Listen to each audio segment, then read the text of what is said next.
My name is Darcy. I am 33 years old. The morning after my brother's lavish, luxury wedding in the Hamptons brought me a brutal awakening. A cool $1 million had evaporated from my bank account. My mother sat on the other side of the kitchen island, sipping her latte with complete indifference, and then stated that I was still young enough to make up for the loss. I did not scream, and I did not cry. Instead, I pushed my plate of scrambled eggs aside and realized that my family was about to receive a very painful lesson in federal tax law. Before I get to the rest of this story, let me know in the comments where you are watching this from right now. Leave a thumbs up and subscribe to the channel if you have ever had to prove to a toxic family member that your silence does not mean weakness. The morning sun poured through the floor-to-ceiling windows of the rented luxury villa in the Hamptons. The house was a sprawling, modern architectural masterpiece, with an infinity pool that offered a breathtaking view of the Atlantic Ocean. It was the absolute perfect backdrop for my brother Jackson and his new wife Chloe to celebrate their nuptials. Chloe was an exclusive art dealer handling luxury pieces, a woman who demanded only the absolute best out of life. Jackson, on the other hand, whose successive tech startups regularly collapsed, was desperately trying to maintain the illusion of being a filthy, rich, and successful CEO. I sat at the massive marble kitchen island, enjoying the silence before the rest of the household woke up, opened my laptop, and logged into my banking app. My goal was simple. I had to pay the final invoice for the catering company that serviced the wedding. I had already contributed far more to this celebration than I should have, but to them, it was still never enough. I typed in my password, expecting to see my standard balance. Instead, a glaring zero stared back at me from my main checking account. I refreshed the page, assuming it was just some temporary system glitch. The number did not budge. I clicked on the transaction history and felt all the air leave my lungs. A wire transfer in the amount of $960,000 had been initiated and cleared just a few hours earlier. The recipient was an escrow account that I did not recognize at all. My mother, Barbara, walked into the kitchen wrapped in a soft, plush silk robe. She was humming a cheerful melody, taking lazy steps toward the espresso machine. She made herself a coffee, poured in exactly 2 teaspoons of sugar, and turned toward me. She took a slow sip, an incredibly satisfied smile playing on her lips. "Good morning, Darcy," she said radiantly. "You are up early." I turned my laptop so the screen was facing directly at her. "Someone hacked into my account," I said in a voice so calm it was dangerous. "$960,000 is gone. I need to call the bank's security fraud department immediately." My mother did not even gasp in terror, nor did she reach for her phone. She simply took another sip of coffee, walked over to the island, and took a seat across from me. "Stop being so dramatic, Darcy," she said, waving a dismissive hand with a perfect manicure. "Nobody hacked into anything. I wired that money myself last night while you were sleeping." I stared at her, my mind desperately trying to process what I had just heard. "You did what?" I asked, maintaining a perfectly composed tone. "I used the login to that old joint account," she explained, not showing even a shadow of shame. "You remember that sub-account we set up when you were 18 to pay for your college? I am still listed in the banking system as the primary joint holder of that profile. I saw all that cash just sitting there collecting dust for no reason. Jackson needs $800,000 for a down payment on a new house in Greenwich, Connecticut. He needs to impress Chloe's elite friends from the art world. You know how important appearances and the right image are in her industry. The remaining $160,000 went to settle the rest of the balances for the wedding vendors." She looked at me as if she had just dictated a simple cake recipe to me, rather than confessing to stealing $1 million. "You stole my money to buy Jackson a house," I stated, stripping my voice of any emotion. "Oh, stop using such ugly words," she snorted, rolling her eyes. "That is family money. Jackson is building his future, creating his legacy. You are 33 years old, you are single, and you just sit in front of a computer all day staring at spreadsheets. Why do you even need that much cash? You are still young, you will make it back." The sheer audacity of her words hung in the thick air between us. My entire life, Jackson had been the golden child. He was allowed to fail, lie, and manipulate, while I was expected to silently sponsor his mistakes. My parents constantly drained my resources just to stroke his fragile ego. But this time it was different. This was not a few $100s or co-signing some student lease. This was life-changing money. What my mother had no idea about, and what Jackson was too arrogant to ever ask, was the true nature of my job. I did not just stare at spreadsheets. I was a forensic auditor dealing with corporate financial crimes, and the account she had so carelessly cleaned out did not contain my private savings at all. I looked at my mother, noting the smug satisfaction radiating from her entire posture. She expected me to start crying. She expected me to beg or fly into a rage so she could call me hysterical and thereby justify her actions. I did none of those things. I simply closed my laptop with a quiet click. "You have until 5:00 p.m. today to return every single cent to me," I said, lowering my voice to a whisper that instantly filled and dominated the entire room. My mother laughed out loud, throwing her head back. "Or what, Darcy? What exactly are you going to do? Ruin your brother's honeymoon? You are so incredibly selfish." I stood up, took my empty coffee mug, and carried it to the sink. I did not raise my voice. I did not show an ounce of fear. I turned to look at her one last time before leaving the kitchen. "I am not going to do anything at all, Mom," I replied softly. "But law enforcement certainly will." Before my mother could even register the weight of my words, the kitchen doors swung wide open. Jackson and Chloe walked in, looking like they were cut straight out of a luxury lifestyle magazine spread.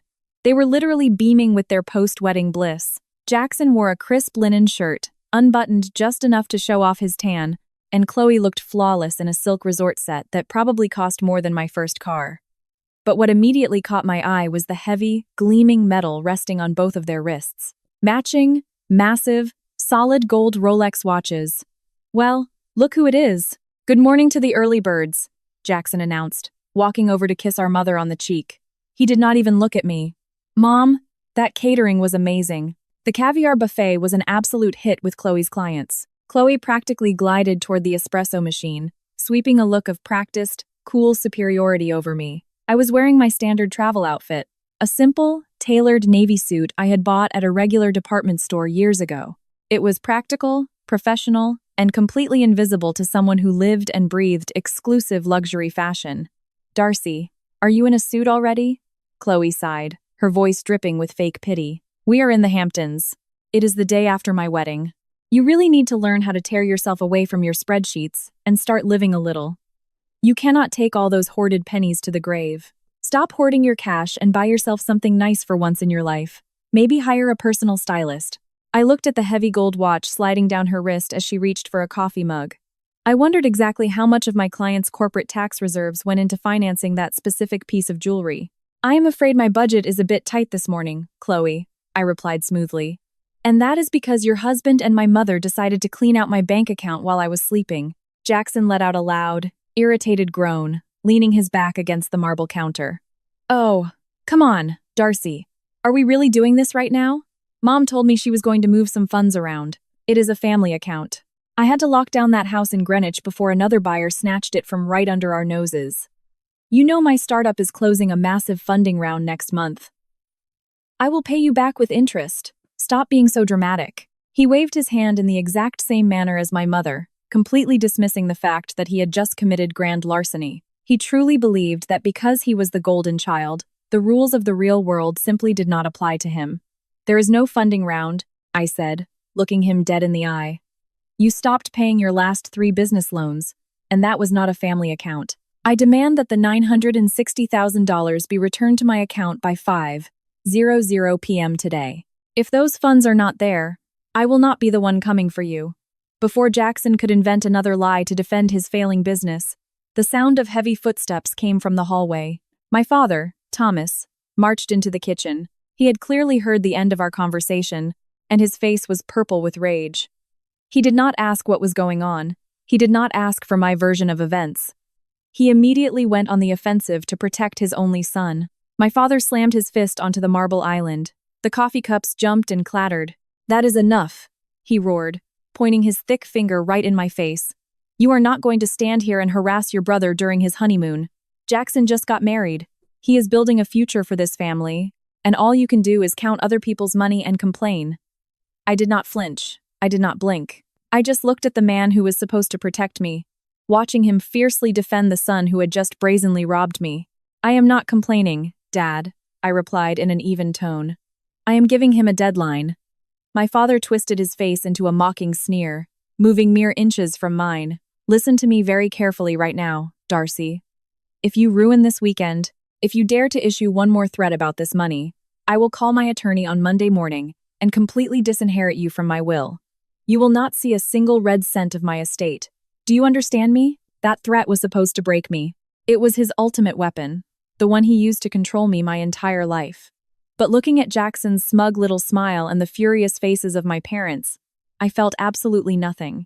I knew the complete truth about my father's estate. He was drowning in debt, taking out second mortgages just to finance Jackson's failed ventures. There was no inheritance left for me to lose. I understand perfectly, I said. Without another word, I grabbed my laptop. I carefully slid it into my leather travel bag and zipped it shut. I threw the bag over my shoulder, grabbed my car keys, and headed for the door. I did not look back. Let them enjoy their matching watches and caviar bought with stolen money. The countdown had already begun. My hand was just inches from the heavy brass handle of the front door when the sharp vibration of my phone broke my stride. I froze and pulled the device out of my coat pocket. The screen displayed a hotline number I knew all too well. It was the financial fraud department of my primary bank, a direct security line reserved exclusively for high-net-worth corporate clients and high-volume business accounts. I did not step outside. Instead, I slowly turned around on the hardwood floor, facing the kitchen one last time. My family had already returned to their joyous, celebratory chatter, brushing off my exit as a simple temper tantrum. Jackson was just pouring himself another cup of espresso, and my father was patting him on the back, praising his completely fabricated business acumen. My mother was admiring her reflection in the dark glass of the microwave door. They looked so incredibly secure in their bubble of entitlement, completely convinced that they had won yet again. I swiped the screen to answer and held the phone to my ear. "Miss Wilson," a deep male voice spoke. "This is Special Agent Miller from the Financial Crimes Department. We detected an instant outgoing wire transfer of $960,000 from your primary account at 4:00 a.m. Because the recipient is an unverified escrow account, our system flagged this transaction for immediate verification. Did you authorize this transfer?" The quiet hum of conversation still echoed in the kitchen, but I locked my eyes directly on Jackson. His smile faded slightly when he noticed I was still standing in the hallway, staring right through him. I took a deep breath and spoke with absolute clarity, ensuring my voice carried across the entire room. "Yes, Agent Miller, I am listening. That $960,000 was not my personal savings. Those are funds in a corporate escrow account constituting a tax reserve for my client, pending an IRS audit. And yes, this transfer was completely unauthorized." The effect was instantaneous and absolute. The clinking of coffee cups abruptly stopped. My father's hand froze halfway to Jackson's shoulder. My mother whipped around, her face instantly draining of color. The smug, arrogant smirk on Chloe's face completely vanished, replaced by an expression of pure, unadulterated terror. A dead silence fell over the room. The only sound left in that massive Hamptons villa was the quiet hum of the refrigerator. Agent Miller remained thoroughly professional on the other end of the line. "Understood, Miss Wilson. Because this matter involves federal tax reserves, we are legally obligated to notify the IRS Criminal Investigation Division and the FBI, and to freeze the receiving account immediately. We will also need to file a suspicious activity report regarding the source of this authorization. Do you know who initiated this transfer?" I shifted my gaze to my mother. She looked like she was going to vomit. The color had completely drained from her cheeks, and her hands were shaking so violently that her porcelain cup began to rattle loudly against its saucer. I let the silence stretch for 5 agonizing seconds, making sure my mother felt the full weight of the federal prison sentence that was now hanging over her head. "Yes," I replied smoothly. "An unauthorized user gained access to the funds through an old joint banking portal linked to my childhood profile. The primary signatory on that old profile is my mother, Barbara Wilson. In the transaction logs, you will find her digital signature and the IP address of the device." "Thank you for confirming," the agent said. "We are locking down all associated accounts to prevent any further capital flight. A fraud documentation packet will be sent to your secure email. We recommend contacting your corporate attorney immediately. I will file the official federal reports within the hour." "Thank you, Agent Miller." I lowered the phone and slipped it back into my pocket. No one moved. Absolutely no one breathed.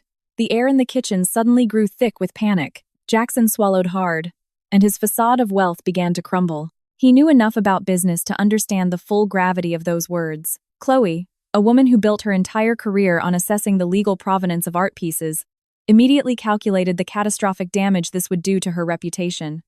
She took a slow, deliberate step back, distancing herself from her new husband. My father, who barely 2 minutes earlier had threatened to disinherit me, stared at the floor as if the marble tiles had suddenly turned into quicksand. They expected me to scream. They expected me to fight for my money, like a desperate child begging for crumbs of respect. They built their entire family dynamic on the assumption that they could trample all over me, and I would just meekly take it. But they had miscalculated deeply. I did not have to raise my voice. The federal authorities were about to do that for me. "Enjoy your honeymoon, Jackson," I said quietly. The door clicked shut behind me, locking them inside the disaster they had brought upon themselves. I stood on the porch for a moment, the cool ocean breeze brushing against my face. Through the thick mahogany door, I heard the heavy silence inside the house finally break. The loud, forced, barking laugh of Jackson reached my ears. It was the sound of a man desperately trying to convince himself that he was still in control. "Oh my God," Jackson scoffed, his voice carrying through the wood. "She actually hired someone to fake that phone call. Did you hear how artificial that guy sounded? What an absolute psychopath." My mother immediately latched onto that denial, her voice becoming almost squeaky as a wave of relief washed over her. "I knew it," Barbara gasped. "I knew it was just theater. Tax reserves? Please. She is just a lowly accountant with delusions of grandeur. She just wanted to scare us because she is jealous of you and Chloe. She has always been so dramatic. She cannot stand the sight of anyone else being happy. Let her throw her little tantrums," my father added, his tone dripping with disdain. "If she wants to play these games, let her. She will come crawling back to us on her hands and knees the second she realizes she turned her back on the only family she has." I shook my head, a genuine smile gracing my lips for the first time that morning. Their arrogance was truly their greatest weakness. They had spent so many years underestimating me that they simply could not comprehend a reality where I held actual power. They preferred to believe a comfortable lie rather than face the terrifying truth. I walked down the sprawling driveway toward the heavy wrought iron gates, where my ride was already waiting. A sleek black SUV pulled up, its tires crunching quietly on the gravel. The driver stepped out to open the door for me, glancing sideways at my composed expression. "Are we heading to JFK Airport, ma'am?" he asked politely. "Yes, please," I replied, sliding into the leather back seat.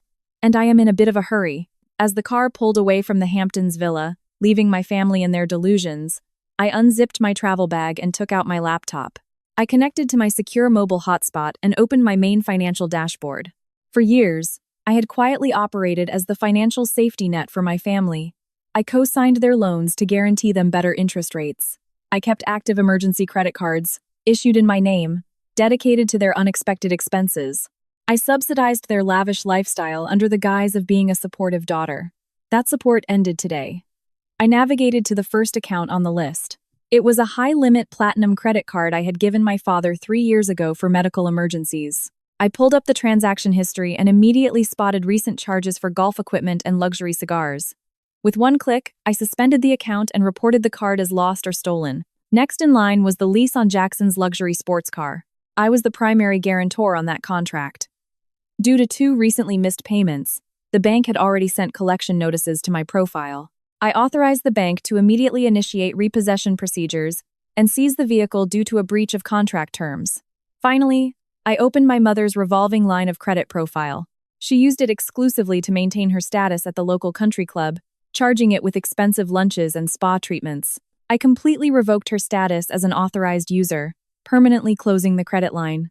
I watched the screen as the status indicators changed from an active green to a glaring, locked red. In less than 10 minutes, I systematically dismantled their entire financial infrastructure. I severed absolutely every thread that connected my spotless credit rating to their reckless spending. I did not just cut them off from my money, I cut them off from their own lives. They were sitting in a rented luxury villa right now, wearing solid gold watches bought with stolen federal tax money, completely unaware that their credit cards had just become useless pieces of plastic. They had zero access to cash, no safety net, and were about to face the realities of an exclusive coastal resort town with zero purchasing power. I closed my laptop and rested my head against the headrest, watching the trees blur past the tinted windows. The coastal highway stretched out before me, bathed in bright morning sunlight. The trap was officially set. The financial blockade was just the beginning. Before they even realized their cards were being declined, federal investigators would already be building a solid indictment against them. My family wanted to treat me like a free bank, but they forgot one minor detail. Banks always collect their debts. And when federal law enforcement agencies are involved, the penalties for late payments are exceptionally severe. I took a deep breath, feeling infinitely lighter than I had in a decade. Exactly 4 hours later, I was sitting at my sleek glass desk in my office in the financial district of Manhattan. The panoramic view of the city usually commanded my attention, but today I was completely focused on the glowing monitors displaying the frozen financial status of my family's accounts. Right on schedule, my cell phone began to vibrate violently against the glass top. Chloe's name flashed on the caller ID. I let it ring 3 times, then calmly pressed the green accept button and brought the phone to my ear. "Darcy," Chloe hissed. Her voice was a tense, frantic whisper that echoed slightly, revealing she was in some spacious room with high ceilings. I am standing right at the Emirates first-class check-in desk in the VIP lounge at JFK. There is a massive line of my high-profile clients and industry connections in the terminal, and the attendant is telling me that our flights to the Maldives have been canceled due to lack of payment. I leaned back comfortably in my ergonomic leather chair, watching a red alert flash on my screen for another declined charge attempt on Jackson's suspended car lease account. "Oh," I replied smoothly. "That sounds like an incredibly stressful start to a honeymoon." "Do not use that tone with me," Chloe snarled, her voice trembling with a mixture of absolute fury and profound public humiliation. Jackson tried to give them his exclusive black card to rebook the tickets, but the terminal declined it. It declined it twice, Darcy. The airline employee literally asked him out loud if he had another form of payment, right in front of the entire first-class line. I have never been so humiliated in my entire life. Jackson is currently on the phone, screaming at some bank representative about a system error. But I know this is your doing. You locked the accounts exactly like you threatened to this morning. I warned all of you that stealing federal tax funds would carry very serious consequences, I reminded her gently. I simply removed myself completely from your financial ecosystem. What Jackson is experiencing right now is not a system error. It is brutal reality. Chloe let out a sharp, ragged breath. I do not give a damn about your pathetic family drama or whatever accounting lies you fed your mother this morning. I only care about my own reputation. If my clients see me being turned away at the gate because of a declined credit card, my career in the luxury art industry is over. You are going to wire $200,000 to my personal account right this second. Consider it a short-term loan to fix this pathetic banking error you caused. I will make sure Jackson pays you back the minute the funds for his startup hit his account next week. Just wire the cash, Darcy. I smiled, even though she could not see it. The pure, untainted entitlement was almost impressive. Chloe, I said slowly, making sure every single word struck with maximum impact. There is no banking system error, and absolutely no startup funds are hitting his account next week, or next month. They are never hitting his account. Your husband is not a successful tech CEO. He is a serial failure who has spent the last 5 years living and parasitizing entirely off my credit score and my savings. I did not cancel your first-class tickets to the Maldives. The credit card issuer did, because I refused to pay the outstanding balance on the card Jackson used to book them. You are lying, Chloe hissed, but the absolute certainty in her voice was already beginning to crack. Jackson showed me all the documentation for the house in Greenwich. He showed me the wire transfer receipt for the down payment. Yes, I answered smoothly. He showed you the wire transfer receipt for $960,000 that he and my mother stole from a corporate tax escrow account. The IRS Criminal Investigation Division and the FBI are building a massive federal wire fraud indictment against him as we speak. So no, Chloe, I will not wire you $200,000 to save your reputation in an airport lounge. If you want to fly first class to the Maldives, I advise you to ask your millionaire why his own cards are declining. Better yet, ask him to show you his actual annual corporate tax returns. Before she could force out another word of denial or scream another demand, I simply hung up. I placed the phone back on my desk, feeling a profound, deep sense of peace. The financial illusion they had built their entire lives upon was finally crumbling in real time and in the most public way possible, and there was absolutely nothing they could do to stop it. My moment of peace lasted exactly 15 minutes before my phone screen lit up again. This time, the caller ID displayed my mother's number. I took a slow sip of water, bracing myself for the inevitable explosion, and answered. Darcy, you vindictive little brat. Barbara screamed the fraction of a second the connection was made. Her voice was so shrill I had to pull the receiver a few inches away from my ear. What on earth did you do to the credit cards? Jackson is standing at the Emirates desk looking like a complete idiot, and my own card was just declined at the country club paying for a simple spa treatment. You fix this right now. My voice remained soft and composed. I told you, Mom, I am no longer sponsoring your lifestyle. You have $960,000 of my client's money. That should be more than enough to cover your massage. Listen to me carefully, you ungrateful wretch, Barbara hissed, her tone turning vicious. I have had it up to here with this nonsense about federal investigations. You are throwing a tantrum and being hysterical because Jackson just got married and is building a real life, while you sit all alone in your sterile office. You want to play hardball? Fine. Let's play. She paused for a moment, taking a deep, dramatic breath. I know exactly who sits on the board of your firm, Darcy. I have the numbers to their offices saved. If you do not unblock those cards and wire Jackson the money to sort out these flights immediately, I will call your HR department. I will tell them, you are currently having a severe nervous breakdown. I will tell them you are mentally unstable, aggressively trying to extort money from your own family, and completely unfit to work with sensitive financial data. How long do you think you will keep that high-paying job when your bosses consider you a ticking time bomb and a liability to the company?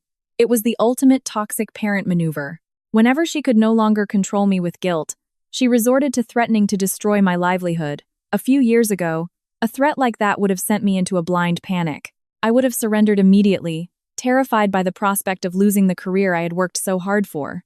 But today, her threat was exactly the leverage I needed. To cement the federal investigation, I needed to secure undeniable proof that Jackson knowingly and premeditatedly accepted the stolen funds. I needed to get him to put his signature on a legally binding document. I forced my breathing to sound shallow and erratic. I let a calculated silence fall over the line, letting her believe her attack had hit a raw nerve. Mom, please, I said, injecting the perfect dose of panic into my voice. Please do not call my firm. You know how strictly they handle employee conduct. If you call them, they will suspend me pending an investigation. I could lose my auditor credentials. I could hear the self-satisfaction literally radiating through the receiver. Then you know exactly what you need to do. Darcy, she replied, her voice dripping with triumph. Unblock the cards and fix this. I cannot just unblock the cards, I lied, making my voice tremble slightly. The bank froze everything because of the wire transfer. But there is one way I can stop the fraud investigation. I can call the bank and reclassify that $960,000 as a one-time family gift. If I tell them I retroactively authorized it, the investigation will be dropped, and your accounts will regain liquidity. Then do it, Barbara commanded. But there is a catch, I continued hastily. Because it is such a massive amount, the IRS requires a gift acceptance declaration for my personal tax files. Otherwise, I will face a massive tax penalty next year after an audit. If I am going to gift him this money and let Jackson keep it for the house, he has to sign a legal document confirming it was a gift from me. My mother let out a heavy, irritated sigh, but I knew perfectly well she had swallowed the hook, line, and sinker. Fine, she snapped. If a stupid piece of paper is all it takes for you to stop this psychotic behavior, he will sign it. Since they could not fly out the same day and were stuck in the Hamptons, I told her I would have my corporate attorney draft the document immediately. We agreed to meet the next morning at a quiet artisanal coffee shop, just a few miles from their rented villa. Just remember to bring those papers first thing in the morning, Darcy, my mother sneered before hanging up. And try to look somewhat presentable for once. I put the phone down and smiled. She thought she had won. She thought she had intimidated me to the point where I finally caved. She had no idea that she had just successfully negotiated a federal prison sentence for her own son. The next morning, the coastal fog was still rolling off the ocean when I pulled into the parking lot of the upscale organic coffee shop, just a few miles from their rented Hamptons villa. I walked inside and took a secluded table in the furthest corner, placing my leather briefcase on the table.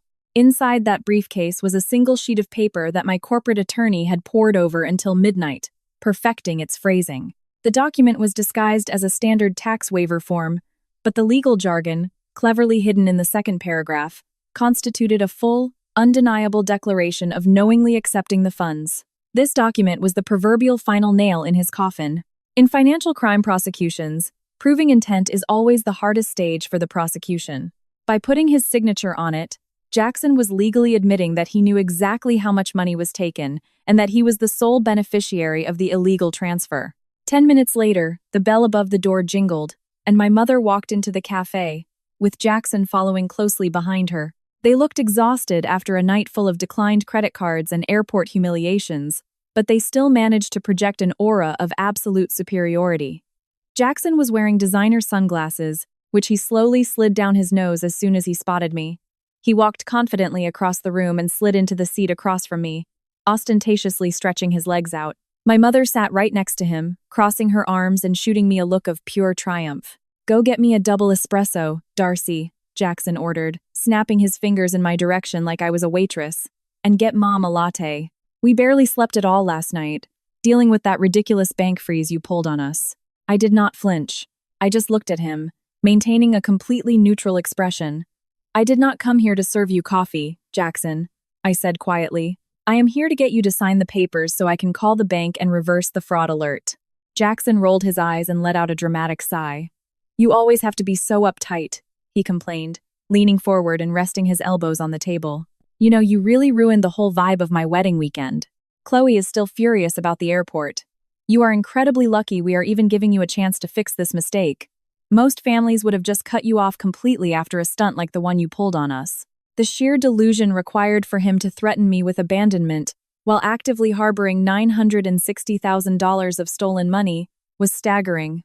But I needed him to feel confident. I needed him to feel absolutely untouchable. I reached into my briefcase and pulled out the crisp white sheet of paper and a heavy black fountain pen. I slid both of them across the smooth wooden table. "Here it is," I said, maintaining a submissive and defeated tone of voice. "The gift acceptance declaration. It states that I am retroactively authorizing the transfer and that you are taking full possession of the funds for the purchase of the property in Greenwich. Once you sign this, I will be able to upload it to my tax portal, and the bank will drop the investigation completely. Your cards will be active again within the hour." My mother leaned in, trying to glance at the document, but the dense, legal formatting immediately bored her. "Just sign it, Jackson," she urged impatiently. "Let's get this over with so we can head back to the airport and salvage this honeymoon." Jackson picked up the pen, twirling it nonchalantly between his fingers. He did not read the paragraphs detailing his voluntary acceptance of unverified capital from an escrow account. He did not read the clause waiving the right to claim ignorance regarding the origin of the funds. He just looked at me with a sickeningly smug smile. "You see, Darcy?" he sneered, clicking the pen open. "That is exactly why I am the CEO, and you are just a bean counter. You tried to play power games, but you cracked the second things got serious. I always win. You just do not have the stomach for the big leagues." He pressed the pen to the paper and scribbled his signature on the bottom line. He aggressively pushed the document back across the table. "Now get on your phone and turn my life back on," he demanded. I carefully picked up the paper, checking to see if the ink was dark enough and the signature legible. It was absolutely perfect. I slid it back into its protective folder and placed it in the briefcase, snapping the brass clasps shut with a sharp, metallic click. I stood up from the table, looking down at my brother and mother. "I will upload it immediately," I promised, my voice finally losing its submissive tone and turning as cold as ice. "Have a safe flight, Jackson." I walked out of the coffee shop, leaving them sitting there, waiting for their bank accounts to unlock accounts that were never going to be unlocked. The drive back to my office in Manhattan took hours, but every second felt like a perfectly timed countdown. I walked past reception and straight into my corner office, locking the heavy glass door behind me. I placed the briefcase on the desk, popped the latches, and pulled out the signed declaration. I smoothed out the stiff white paper and placed it face down in my high-resolution digital scanner. The machine hummed to life, capturing his signature with perfect forensic precision. The physical evidence was secured. Now I needed to deliver the final digital blow. I sat in my ergonomic chair and woke up my multi-monitor workstation. As a forensic auditor, my job was to find digital ghosts in systems. People always think money just disappears, but money always leaves a trail. You just have to know which digital shadows to follow. I logged into my encrypted portal, passing through biometric authentication to access the raw logs from the banking servers. I was no longer looking at clean, user-friendly banking interfaces. I was looking at endless lines of raw transaction data, timestamps, and accounting protocols. First, I had to isolate the exact moment my mother hacked into the account. I ran a query in the system for the $960,000 transfer. The system immediately spit out a string of alphanumeric codes.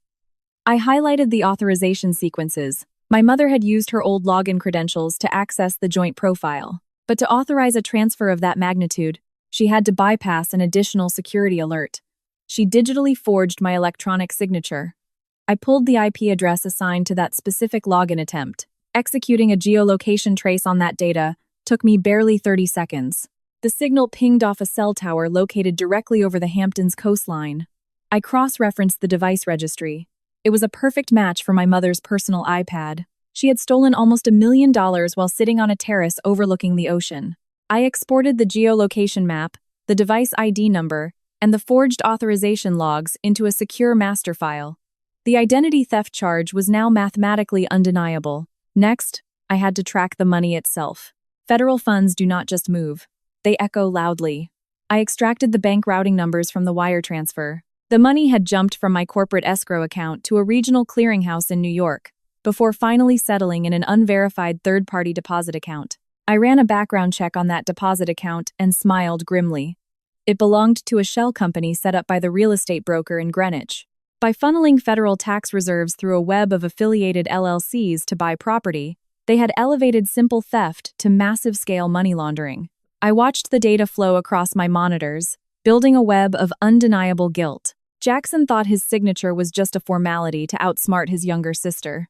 In reality, that piece of paper was the key element that directly linked his knowledge of the stolen funds to the entire money laundering operation. He could no longer claim to be just a passive beneficiary. He had just legally declared ownership of the transaction. I opened a new encrypted file directory and began dragging and dropping the gathered evidence into it. File 1 contained the raw bank server logs and geolocation data undeniably proving my mother's identity theft. File 2 contained the routing numbers and shell company details proving the money laundering process itself. File 3 was the high-resolution scan of the gift acceptance declaration with Jackson's signature, proving his intentional and knowing receipt of stolen federal funds. I compressed the entire directory into one heavily encrypted digital package. I picked up the receiver of my office phone and dialed my corporate attorney's direct line. He answered on the first ring. "I have the package," I said, my voice completely composed and devoid of any hesitation. "Are you absolutely sure about this, Darcy?" he asked cautiously. "Once I send this to the federal authorities, there is no turning back. Your family is facing mandatory, long-term prison sentences. That machine will not stop until it crushes them." "They made their choice the moment they touched my account," I replied. "Forward it immediately to the IRS Criminal Investigation Division and the FBI. Attach a formal request for a federal asset freeze on the property in Greenwich." "Understood," he said. "Sending now." I hung up the phone and leaned back in my chair, staring out at the Manhattan skyline. The digital package was gone, speeding securely through fiber optics straight to federal law enforcement. My family was sitting in a coffee shop, eagerly waiting for their bank accounts to unlock. They had absolutely no idea that the massive machinery of the federal justice system had just locked its crosshairs on their lives. The trap had slammed shut. There was no escaping the consequences now. While I sat in my secure office, watching official confirmation receipts roll into my encrypted inbox, an entirely different scene was playing out at the rented Hamptons villa. I would learn the exact details of that chaotic afternoon a bit later during depositions in the divorce case, but the sequence of events turned out to be as predictable as it was pathetic. My mother and brother returned to the estate just before noon. Practically vibrating with their unjustified arrogance, they strutted into the massive living room, where Chloe was furiously pacing back and forth across a Persian rug. She was still wearing the clothes she had worn to the airport, and her designer suitcases sat uselessly by the massive front doors. Jackson immediately poured himself a drink from the bar cart and, with absolute confidence, announced that he had handled the whole thing. He told Chloe that my little temper tantrum was officially over, that I had signed the necessary release forms at the bank, and that his accounts would be fully active by evening. When Chloe demanded to know why the cards weren't working that very second, Jackson lied smoothly, without missing a beat. He used a handful of empty financial buzzwords, claiming that freezes due to suspected international fraud required a mandatory 24 to 28-hour clearing period. He suggested they just enjoy the Hamptons house for the weekend instead of flying out to the Maldives right away. My mother, of course, eagerly backed him up, patting Chloe on the shoulder and telling her to go relax by the pool. She told Chloe that I was just throwing obstacles in their path because I was pathologically jealous of their beautiful wedding. But Chloe was not a naive woman.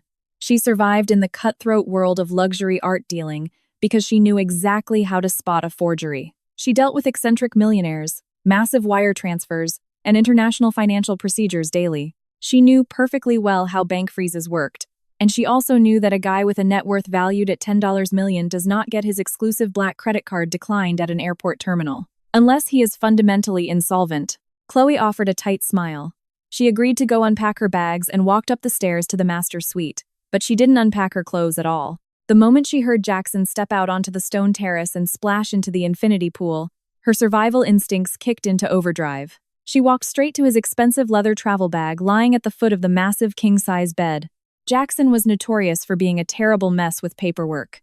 He loved the aesthetic image of a busy executive, so he always carried a thick leather briefcase stuffed to the brim with various contracts. Chloe unzipped the bag and pulled out the heavy briefcase, her hands shaking slightly from adrenaline.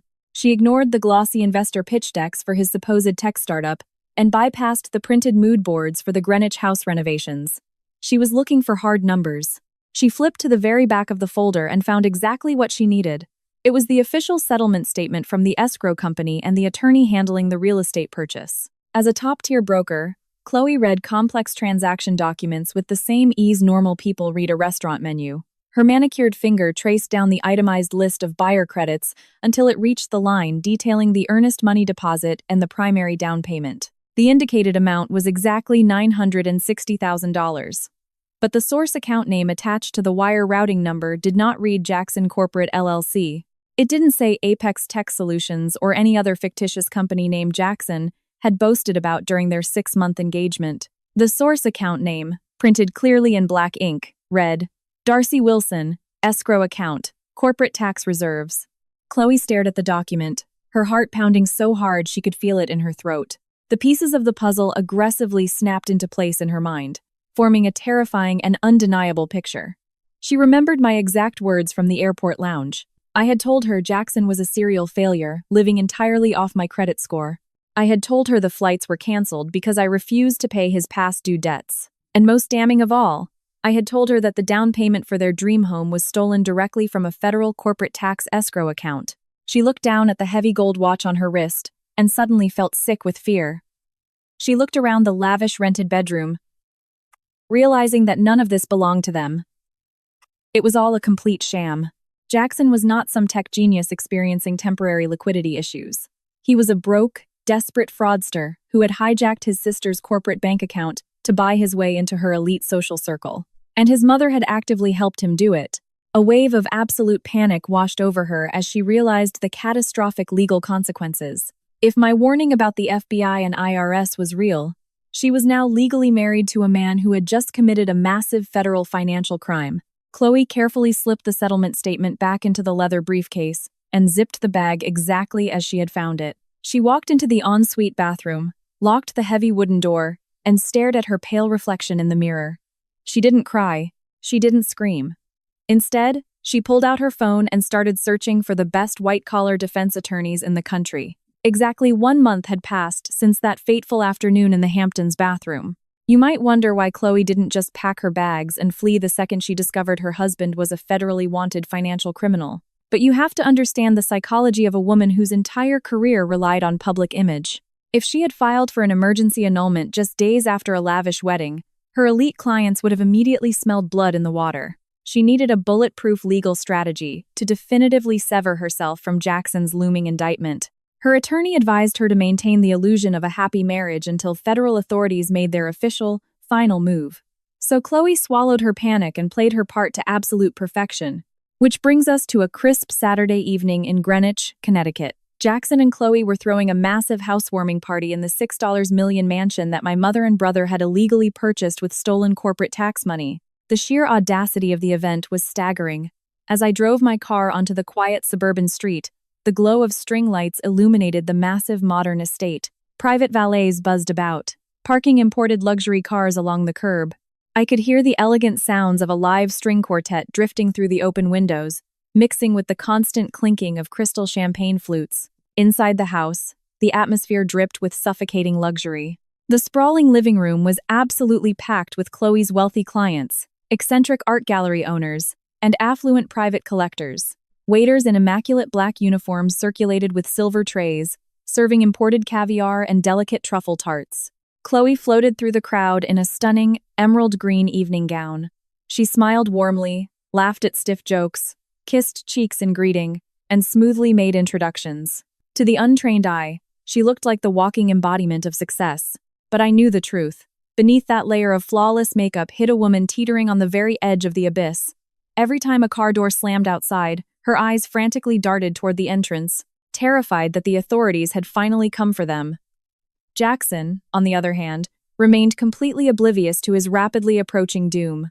He stood near a custom marble fireplace, holding a glass of 20-year-old scotch, holding court among a group of older, wealthy investors Chloe had introduced him to. He was playing the role of the visionary tech startup CEO, with absolute perfection. I watched from the shadows of the hallway as he gestured boldly with his free hand, loudly bragging about a massive funding round that never actually existed. He pontificated about market innovations with the natural, unforced confidence of a man who genuinely believed his own lies. He had immersed himself so deeply in his fantasy that he truly believed he had earned his place in that room alongside actual millionaires. He was completely blind to the nervous tension radiating from his new wife. My parents were equally intoxicated by this stolen luxury. My mother, Barbara, wore a brand new designer dress.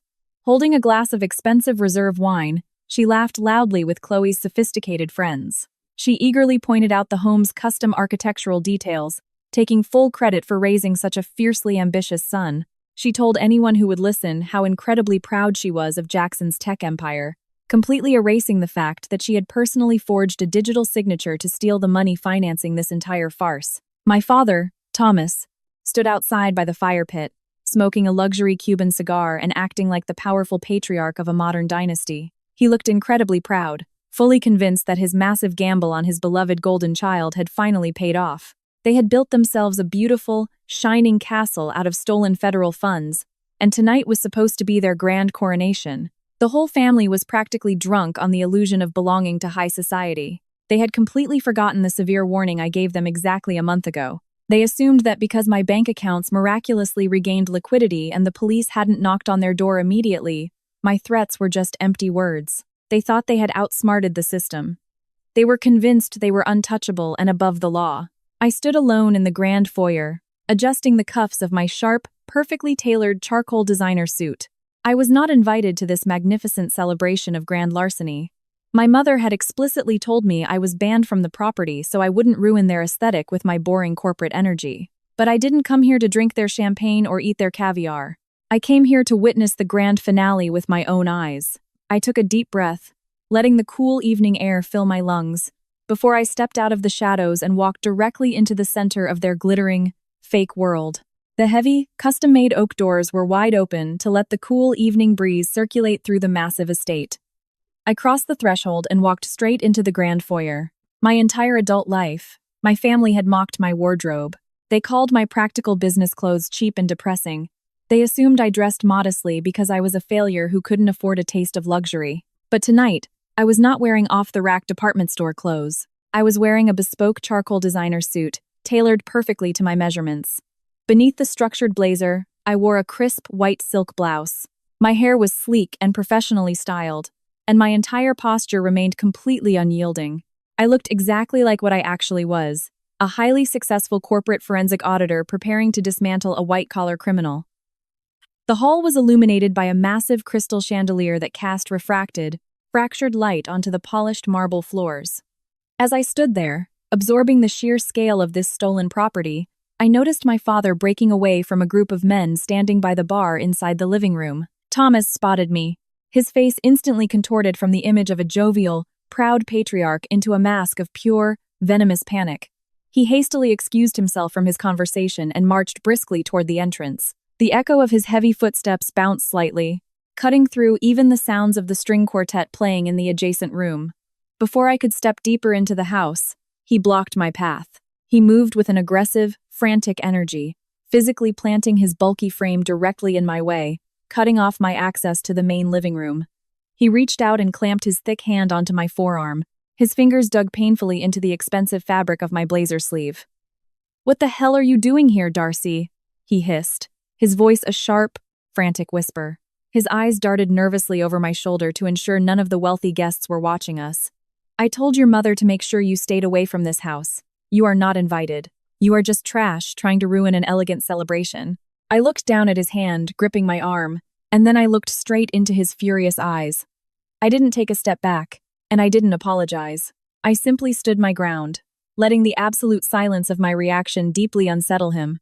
"Get out of here before I have security throw you off the property," he threatened, pulling me slightly toward the open front doors. Jackson is finally getting his life together with real money and real power. I am not going to let a bitter, jealous spinster drag him down today. He expected me to argue with him in hushed tones. He expected me to start crying and retreat into the night, just like the obedient scapegoat I had always been for them. But I knew the rules of high society much better than he ever would. Wealthy people absolutely despise public conflict. They loathe making a scene, and my father was pretending to be a wealthy man right now. I smoothly twisted my arm, breaking his grip with a quick, practiced motion. Instead of quietly dusting myself off, I took a firm step forward and bypassed his massive frame, stepping directly into the line of sight of the main living room. Then, I projected my voice. I didn't yell, but I spoke with the clear, resonant authority of a woman addressing a crowded boardroom. "Thomas, I simply cannot get over the scale of this architecture," I said loudly, a broad and entirely fake smile gracing my face. Suddenly, the clear sound of my voice cut through the hum of conversation at the party. Dozens of heads turned in our direction. Wealthy art collectors, gallery owners, and elite investors all paused their conversations to look toward the grand foyer. I maintained my projecting voice, making an elegant gesture toward the ceiling. "These vaulted ceilings are absolutely breathtaking," I continued, ensuring that absolutely every guest heard my enthusiastic praise. "And this imported marble flooring is absolutely exquisite. Jackson and Chloe have truly outdone themselves with this property. Don't you agree, Dad?" My father froze, completely trapped. The blood instantly drained from his face, replaced by a sickeningly pale shade of panic. He was suddenly the center of attention, surrounded by Chloe's clients worth tens of millions of dollars. If he yelled at me now, or tried to physically throw me out the door, he would instantly expose himself as an aggressive, unstable lunatic. He would shatter the illusion of the perfect wealthy family he was so desperately trying to project today. He had absolutely no choice but to play along. He swallowed hard, his jaw clenched so tight I thought his teeth would crack.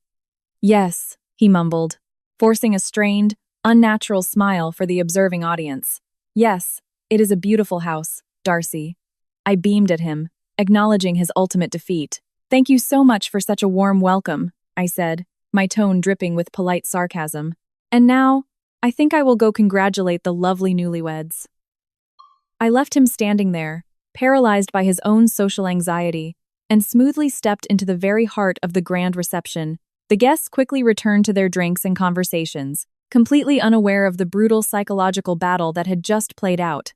I took a crystal flute of champagne from a passing waiter and swept my gaze across the crowded living room. I had successfully breached their fortress. Now it was time to find Chloe and plant the final seed of destruction before the authorities arrived to finish the job. I spotted her standing near an elaborately arranged champagne tower in the main dining area. Chloe was laughing at a joke told by a man I recognized from the cover of Forbes magazine as a powerful private art collector. She looked radiant, but I could spot the subtle signs of immense physical tension. Her knuckles were white where she gripped her glass, and her eyes kept nervously darting toward the main entrance. I glided soundlessly through the crowd of millionaires, my charcoal suit blending perfectly into the sea of expensive designer labels. I stopped right behind her, patiently waiting until the collector excused himself for a moment to take a phone call. The second he walked away, Chloe turned to reach for another glass from the tower. She froze the fraction of a second she noticed me. The forced smile completely vanished from her lips. "What are you doing here, Darcy?" she whispered, her voice tight and full of desperation. She took a quick step toward me, trying to shield our conversation with her own body from the surrounding guests. "If you make a scene here today, I swear I will have you arrested for trespassing. This is my house." I took a slow sip of champagne, letting the crisp bubbles pop on my tongue. "I didn't come here to make a scene, Chloe," I replied, my voice barely above a whisper but carrying absolute authority. and we both know perfectly well this isn't your house. We both know exactly whose money paid for the marble floor we are standing on right now." Chloe swallowed hard, her throat visibly bobbing. She looked around frantically, terrified someone might overhear us. "I don't know what you are talking about," she lied, her voice shaking. "Jackson wired those funds from his business account. He showed me the settlement statement." "He showed you a statement with my name on it," I corrected her smoothly. "A statement tied directly to a stolen corporate tax escrow account. I saw the panic in your eyes at the airport, Chloe. You are an incredibly intelligent woman. You survived in the cutthroat luxury art market because you know how to authenticate value. You make a living spotting forgeries." I leaned in slightly, closing the physical distance between us until I could smell her expensive floral perfume. I maintained a perfectly polite facial expression, as if we were discussing the weather. "Chloe, you appraise art worth millions professionally," I whispered calmly, my words slicing through the last of her defense mechanisms like a sharp scalpel. "How is it that you couldn't appraise your own husband? Did you even once ask to see his corporate tax returns before you signed that marriage license?" The blood in her veins visibly turned to ice. All the color drained from her perfectly contoured face, leaving her deathly pale and suddenly very, very fragile. Her breathing became shallow and rapid. She knew, a month ago, she had looked inside that leather briefcase, and she knew perfectly well that everything I was saying was the absolute truth. But hearing it out loud, hearing the undeniable confirmation of her worst nightmare, completely paralyzed her. "He told me it was a misunderstanding," she choked out, her voice barely audible over the music of the string quartet. "He told me he was sorting things out with you at the bank. Jackson lies the same way other people breathe," I said bluntly. "There is no startup. There is no investor funding. What he does have is a stack of defaulted loans and a mountain of credit card debt that I stopped paying for exactly a month ago. You married a man whose entire existence is a carefully constructed forgery, and because you legally tied yourself to him, you are now standing in the blast radius of a massive federal financial crime." I took another sip of champagne, watching her process the catastrophic reality of her situation. "In federal investigations of this scale, they employ a procedure regarding marital assets," I explained as casually as if I were giving her friendly financial advice. "It means that when the FBI seizes this house, they will also freeze absolutely every asset tied to your household. Your personal bank accounts, your commissions on sold paintings, your business licenses. It all goes down with the ship." Chloe stared at me with wide eyes full of pure, untainted terror.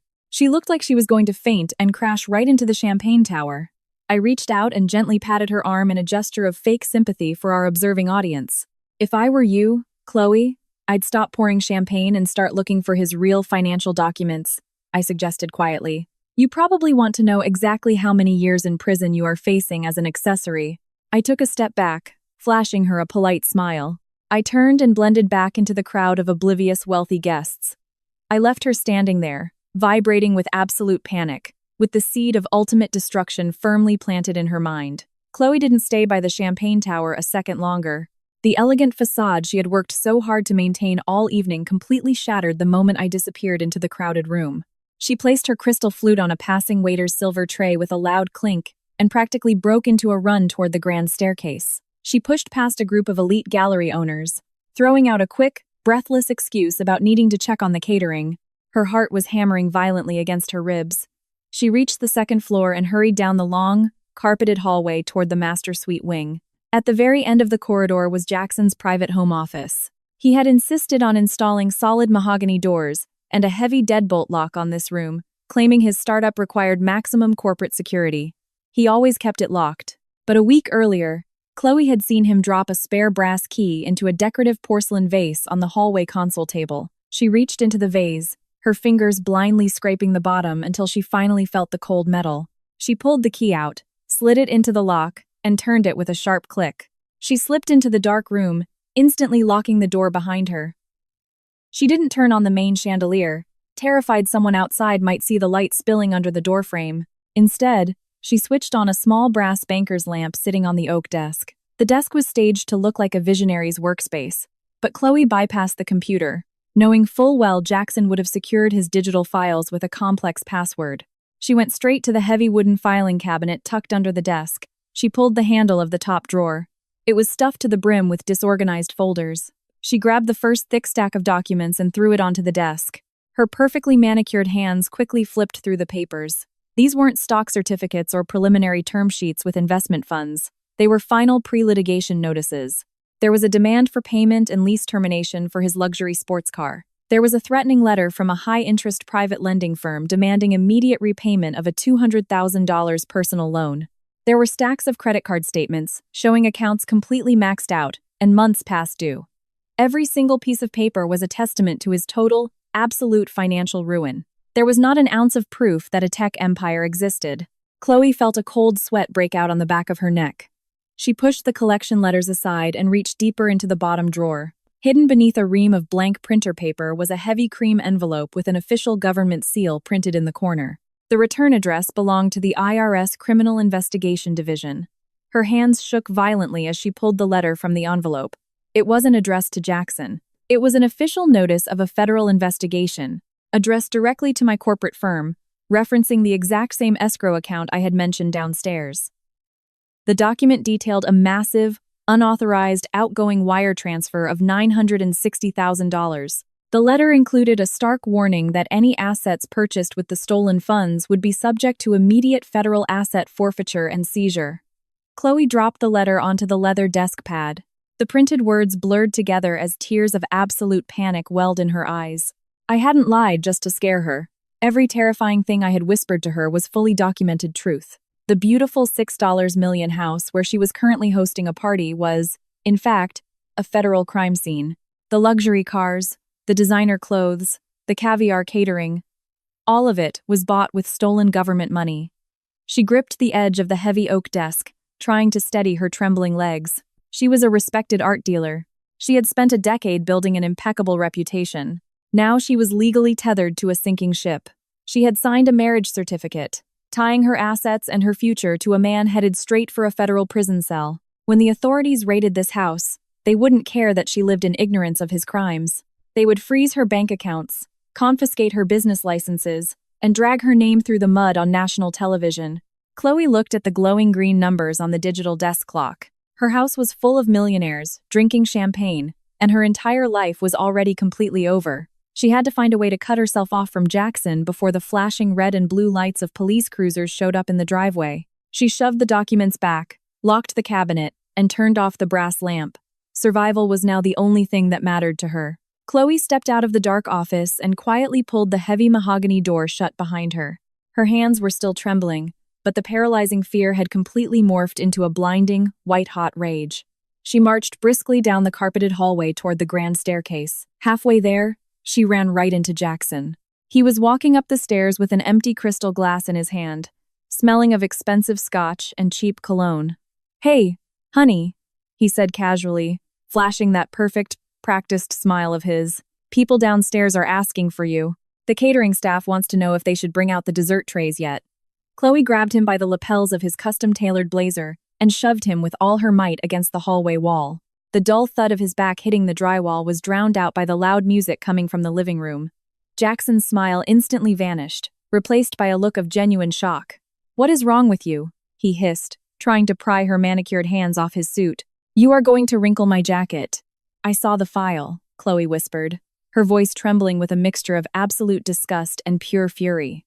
"I opened the bottom drawer of your desk, Jackson. I saw the repossession notices. I saw the maxed-out credit card statements. And I saw the letter from the IRS Criminal Investigation Division addressed to your sister." All the color drained from Jackson's face. For the first time since I had known him, the arrogant golden child looked absolutely terrified. He opened his mouth to speak, to spin another elaborate web of lies. But Chloe cut him off before he could force out a single syllable. "Do not even try to lie to me right now," she warned, her nails digging painfully into his chest. "Darcy told me everything downstairs. She told me you stole federal tax money to buy this house. I didn't want to believe her. I wanted to believe that the man I married was just going through temporary difficulties. But you are not a CEO, Jackson. You are a broke, pathetic criminal, and you used my name to launder stolen government funds." Jackson swallowed hard, his eyes frantically darting toward the stairs to make sure no one was eavesdropping. "Chloe, listen to me," he pleaded, his voice dropping to a desperate whisper. "It is just a temporary liquidity issue. I have investors lined up. I will pay that account back before the feds even realize anything is missing. I only needed this house to secure the right image before my next investor pitch. Image? Chloe repeated, letting out a sharp, humorless laugh. You risked my entire career and my freedom for an image? Before Jackson could reply, the floorboards creaked. My mother, Barbara, appeared at the top of the stairs, holding a fresh glass of wine. She had followed Jackson upstairs, looking for a moment of peace away from the crowd. She looked at Chloe, pinning Jackson against the wall, and her face instantly hardened into a mask of maternal indignation. What on earth is going on here? Barbara demanded, marching toward them. Let go of your husband right now, Chloe. Have you completely lost your mind? Your son is a wanted white-collar criminal, Chloe snarled, finally releasing Jackson's lapels and taking a step back. He doesn't have a dime to his name, Barbara. He financed this entire fake life with stolen funds, and you helped him do it. I saw the escrow statements. Instead of showing shame or panic, my mother simply rolled her eyes and took a sip of wine. She looked at Chloe with utter contempt. Oh, please, Barbara scoffed, waving a dismissive hand. Stop being so dramatic. Jackson is a visionary. Visionaries sometimes have to bend the rules to get their businesses off the ground. That money was just sitting in Darcy's account doing absolutely nothing anyway. We put it to good use. Chloe stared at her mother-in-law, completely horrified by this casual confession. You stole almost $1 million in federal tax reserves, she whispered. And a good wife supports her husband financially, Barbara snapped back, her tone turning venomous. We brought you into this family. We gave you access to a beautiful home and a lavish lifestyle. You should be thanking Jackson on your knees instead of attacking him in the hallway like some hysterical woman. You have plenty of wealthy clients, Chloe. If the bank demands the money back, you can just sell a few more paintings and cover the difference. The final piece of the puzzle snapped perfectly into place. Chloe looked back and forth between Jackson and Barbara, realizing the sickening truth. This entire family was in on the fraud. They had targeted her. They knew perfectly well she was a successful luxury art dealer with high society connections and impeccable credit.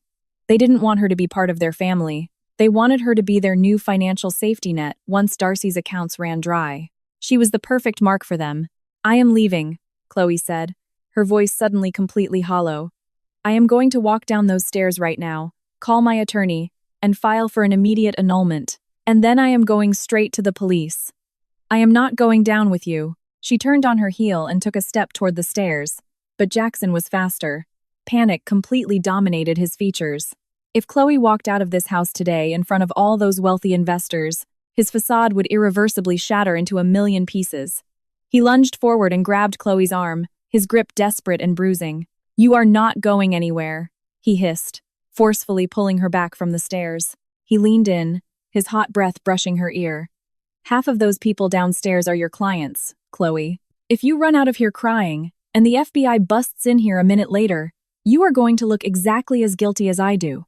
You signed a marriage certificate. We are in the same boat. Chloe tried to yank her arm away, but Jackson was much stronger. He tightened his grip on her wrist and plastered a terrifyingly fake smile on his face. And now, Jackson said through clenched teeth, we are going to walk down those stairs holding hands. You are going to smile at your wealthy friends. You are going to play the role of the perfect, happy wife. Because I swear to you, Chloe, if I go to prison, I will drag your spotless reputation down right alongside me. Chloe looked into his eyes and saw nothing but the cold, desperate calculation of a cornered animal. She stopped fighting. She let him pull her forward, adjusting her emerald gown with a trembling free hand. Together, they walked down the grand staircase, returning to the party that had been built entirely on lies.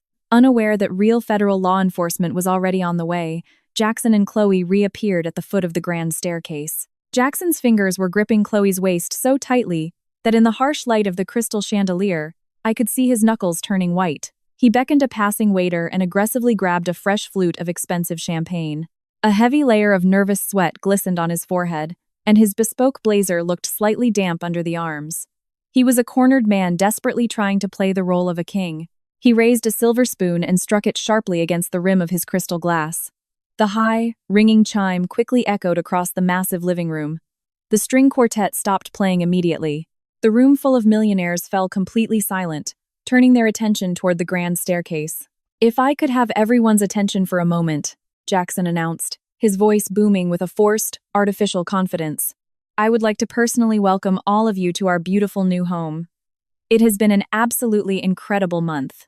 My tech company is closing out its best financial quarter in history, and I have the honor of sharing this magnificent estate with my stunning new wife, Chloe." He paused for a moment, his gaze sweeping over the crowd of wealthy investors and elite gallery owners until it finally settled directly on me. I was standing quietly at the back of the room, near the glass patio doors. A sick and desperate idea had clearly taken root in his mind.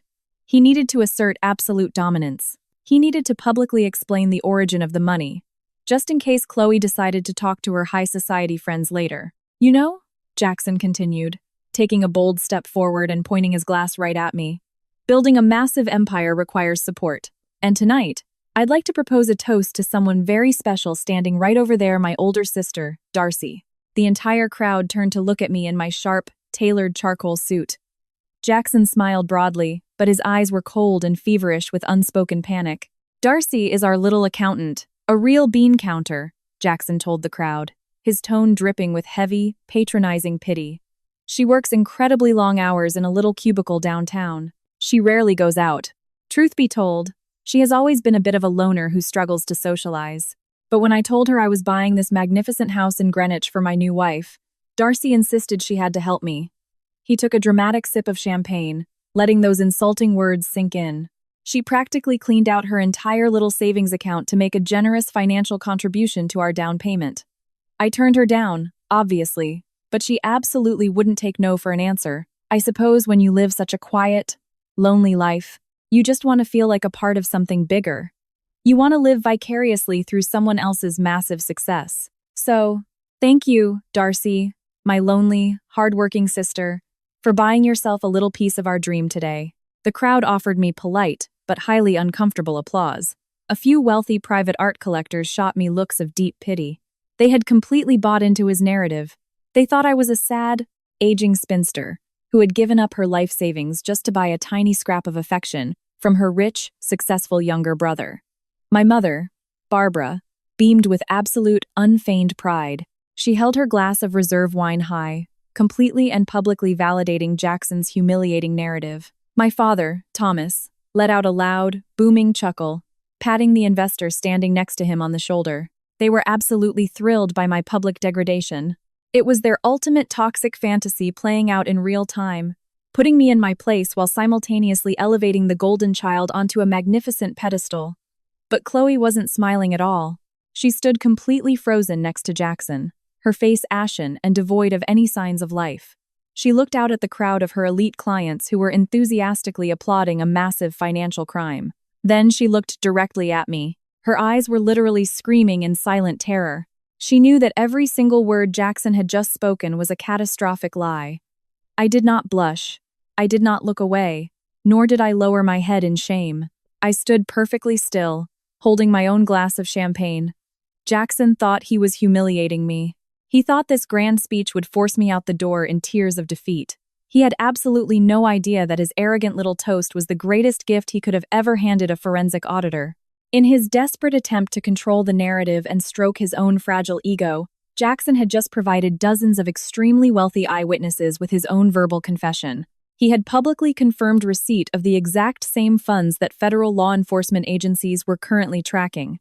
I gently raised my glass toward him, acknowledging his toast with a calm, completely indifferent smile.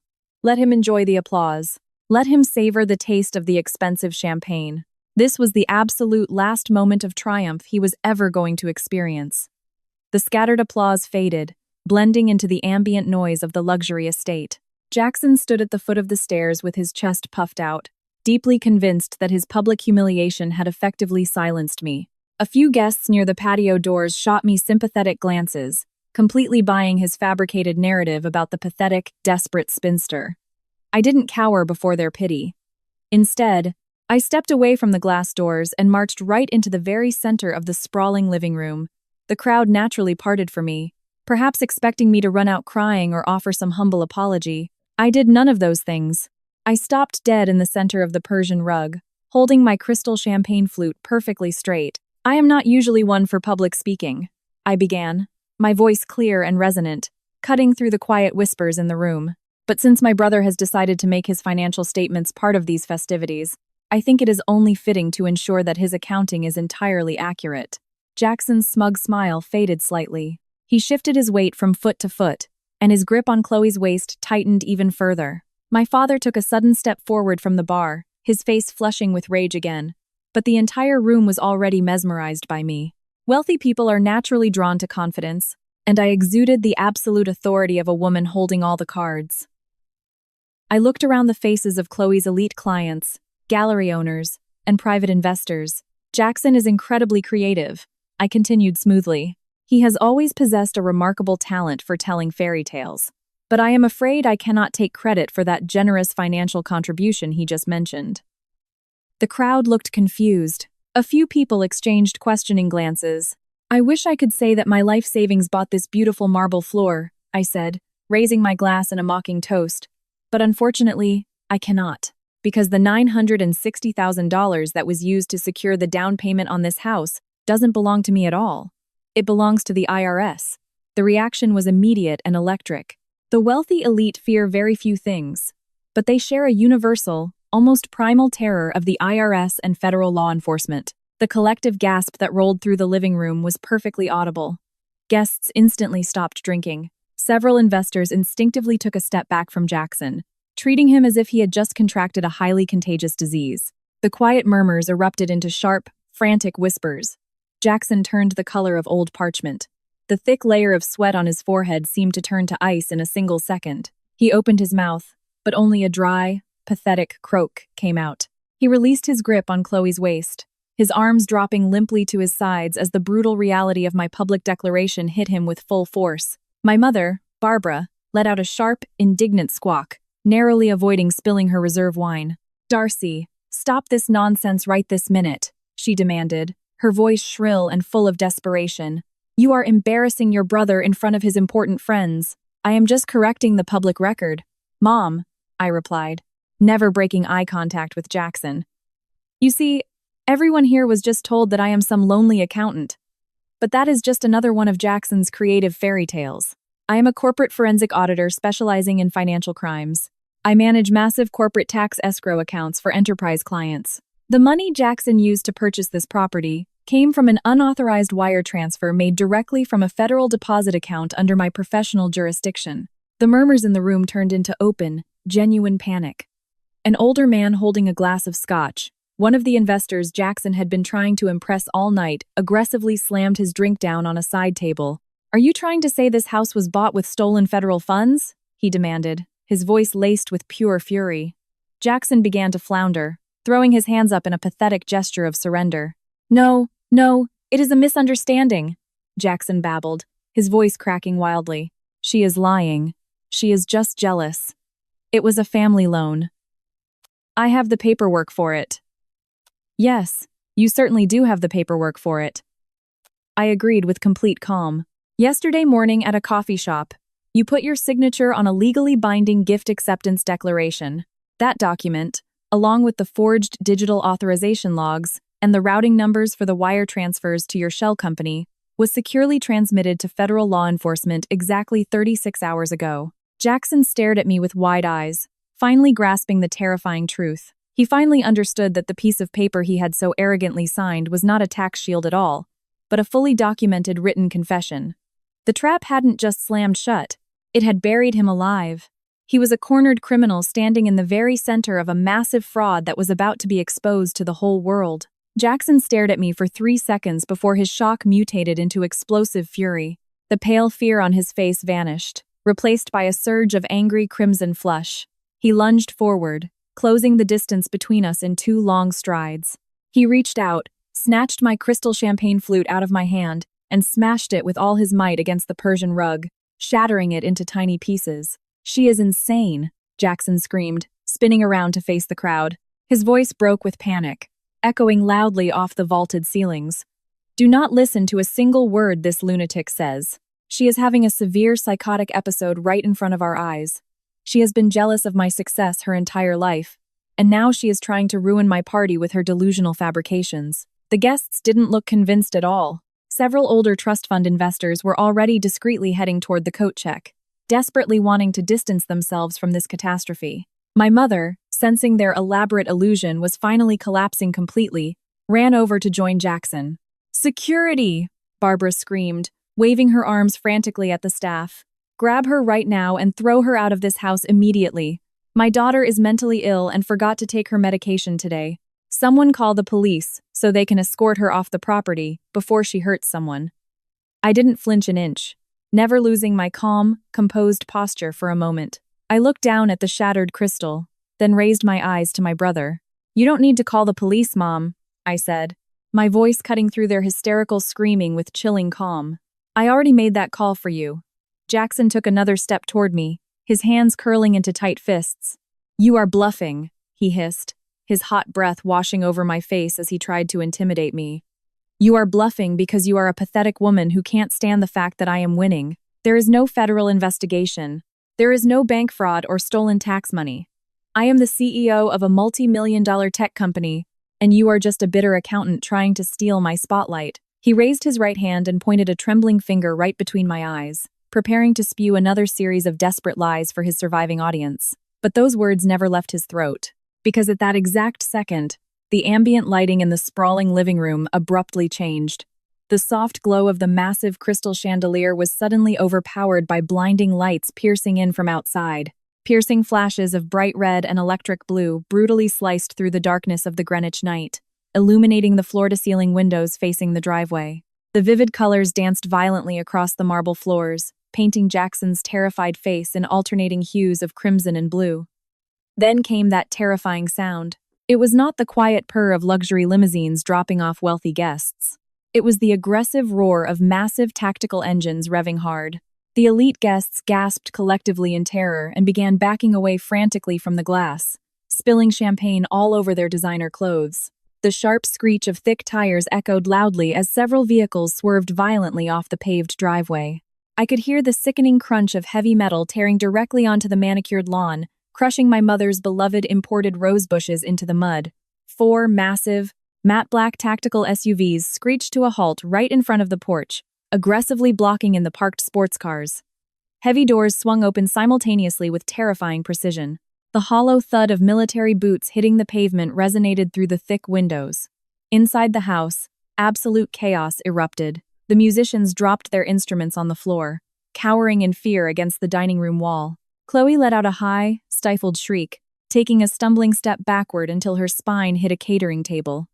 She gripped the fabric of her emerald evening gown with all her might, her eyes wide with pure horror as she stared at what was happening outside. She knew perfectly well what those flashing lights meant. Her lucrative career, spotless reputation, and her very freedom were now in the crosshairs of a massive federal raid. Jackson stood completely paralyzed in the dead center of the Persian rug. His hand was still raised, pointing at me uselessly, but it was shaking so violently he looked like he was having a heart attack. He slowly lowered his arm, his jaw literally dropping as he turned his head toward the main entrance. The heavy, terror-filled silence inside the luxury villa was suddenly shattered by a sound that would haunt his nightmares for the rest of his natural life. It was a brutal, thunderous pounding on the custom-made oak front doors. It was not a polite neighborly knock. It was the heavy, authoritarian pounding of federal agents demanding entry, signaling the absolute and incredibly violent end of Jackson's stolen empire. Before anyone could even draw a breath, the massive oak doors were breached with a tremendous crack that splintered the expensive wooden frame. A wave of heavily armed agents flooded into the grand foyer, the echo of their boots sounding like a military snare drum beating against the imported marble. They moved with terrifying speed and absolute precision, fanning out across the massive living room in a flash to secure absolutely every possible exit. The bold yellow letters printed across the backs of their dark windbreakers definitively confirmed my brother's worst nightmare. The FBI and IRS criminal investigation agents didn't look like local cops called in for a noise complaint. They looked like an unstoppable force of nature, designed to completely dismantle and destroy arrogant white-collar criminals. I took a slow, deliberate step back, smoothly removing myself from the center of the Persian rug and blending into the shadows near the patio doors. I calmly placed my empty champagne flute on a nearby console table, brushing an invisible speck of dust off the lapel of my tailored charcoal suit. I had spent weeks meticulously building the digital trap that led these agents to this exact address, and I fully intended to comfortably watch this final act play out before my eyes without breaking a single drop of sweat. I didn't want to accidentally interfere with federal law enforcement officials executing their duties. A tall, broad-shouldered man with closely cropped graying hair stepped in front of the tactical formation. He held up a thick leather folder containing a stack of official documents stamped with the seal of the federal prosecutor. His voice boomed through the quiet, terrified room, cutting through the pervasive panic with practiced authority. "Federal agents!" the operational commander shouted, ensuring that absolutely every person in the massive house heard him clearly. "We are executing a federal search and seizure warrant for this property registered to Jackson Corporate LLC. We also have active arrest warrants for Jackson Wilson and Barbara Wilson on charges of massive-scale wire fraud, aggravated identity theft, and money laundering. Everyone who is not a permanent resident of this house is to put down their drinks right now, leave their personal belongings where they are, and slowly proceed toward the front doors to present identification and be verified. Is that clear?" The verbal command acted on the wealthy elite like a powerful shot from a starter pistol. The pure panic of having their names associated with a high-profile, televised federal raid instantly overrode any rules of high society etiquette or loyalty they might have felt toward Chloe. These were people whose entire livelihoods depended on a spotless public reputation. The mere thought that their names could appear on a federal subpoena, or that they could be photographed by the press walking out of a house raided by the FBI, was absolutely unacceptable. The sophisticated housewarming party instantly devolved into a frantic, chaotic stampede. Men and women who normally prided themselves on their flawless, cool composure suddenly began shoving each other, desperate to flee the blast radius of Jackson's massive financial crimes. They knew perfectly well that federal investigations act like black holes, ruthlessly sucking in anyone standing too close to the center of the fraud. Crystal glasses slipped from trembling hands, shattering against the expensive marble floors and soaking into the imported rugs. The string quartet literally sprinted past the catering tables, leaving their antique cellos and violins leaning carelessly against the walls. Powerful investors who just minutes earlier had been patting Jackson on the back were now aggressively pushing their way toward the main entrance, completely ignoring his desperate pleas to wait a moment. Chloe's elite clients from the art world, women draped in emerald necklaces and designer gowns, hiked up their skirts and hurried toward the exit, shielding their faces with expensive purses, as if the paparazzi were already waiting outside. Jackson reached out, grabbing the sleeve of a wealthy real estate developer he had been courting all night. "Please," Jackson begged, his voice cracking with pure terror. "You have to tell them I operate a legitimate business. Tell them about my startup." The developer brutally yanked his arm away, shooting Jackson a look of absolute disgust, before practically running out through the shattered front doors. Chloe stood frozen by the bar, watching her entire professional network evaporate in under 60 seconds. She tried to make eye contact with a prominent gallery owner she had once mentored, but the woman looked at her as if she were transparent, quickening her pace without a single word of comfort.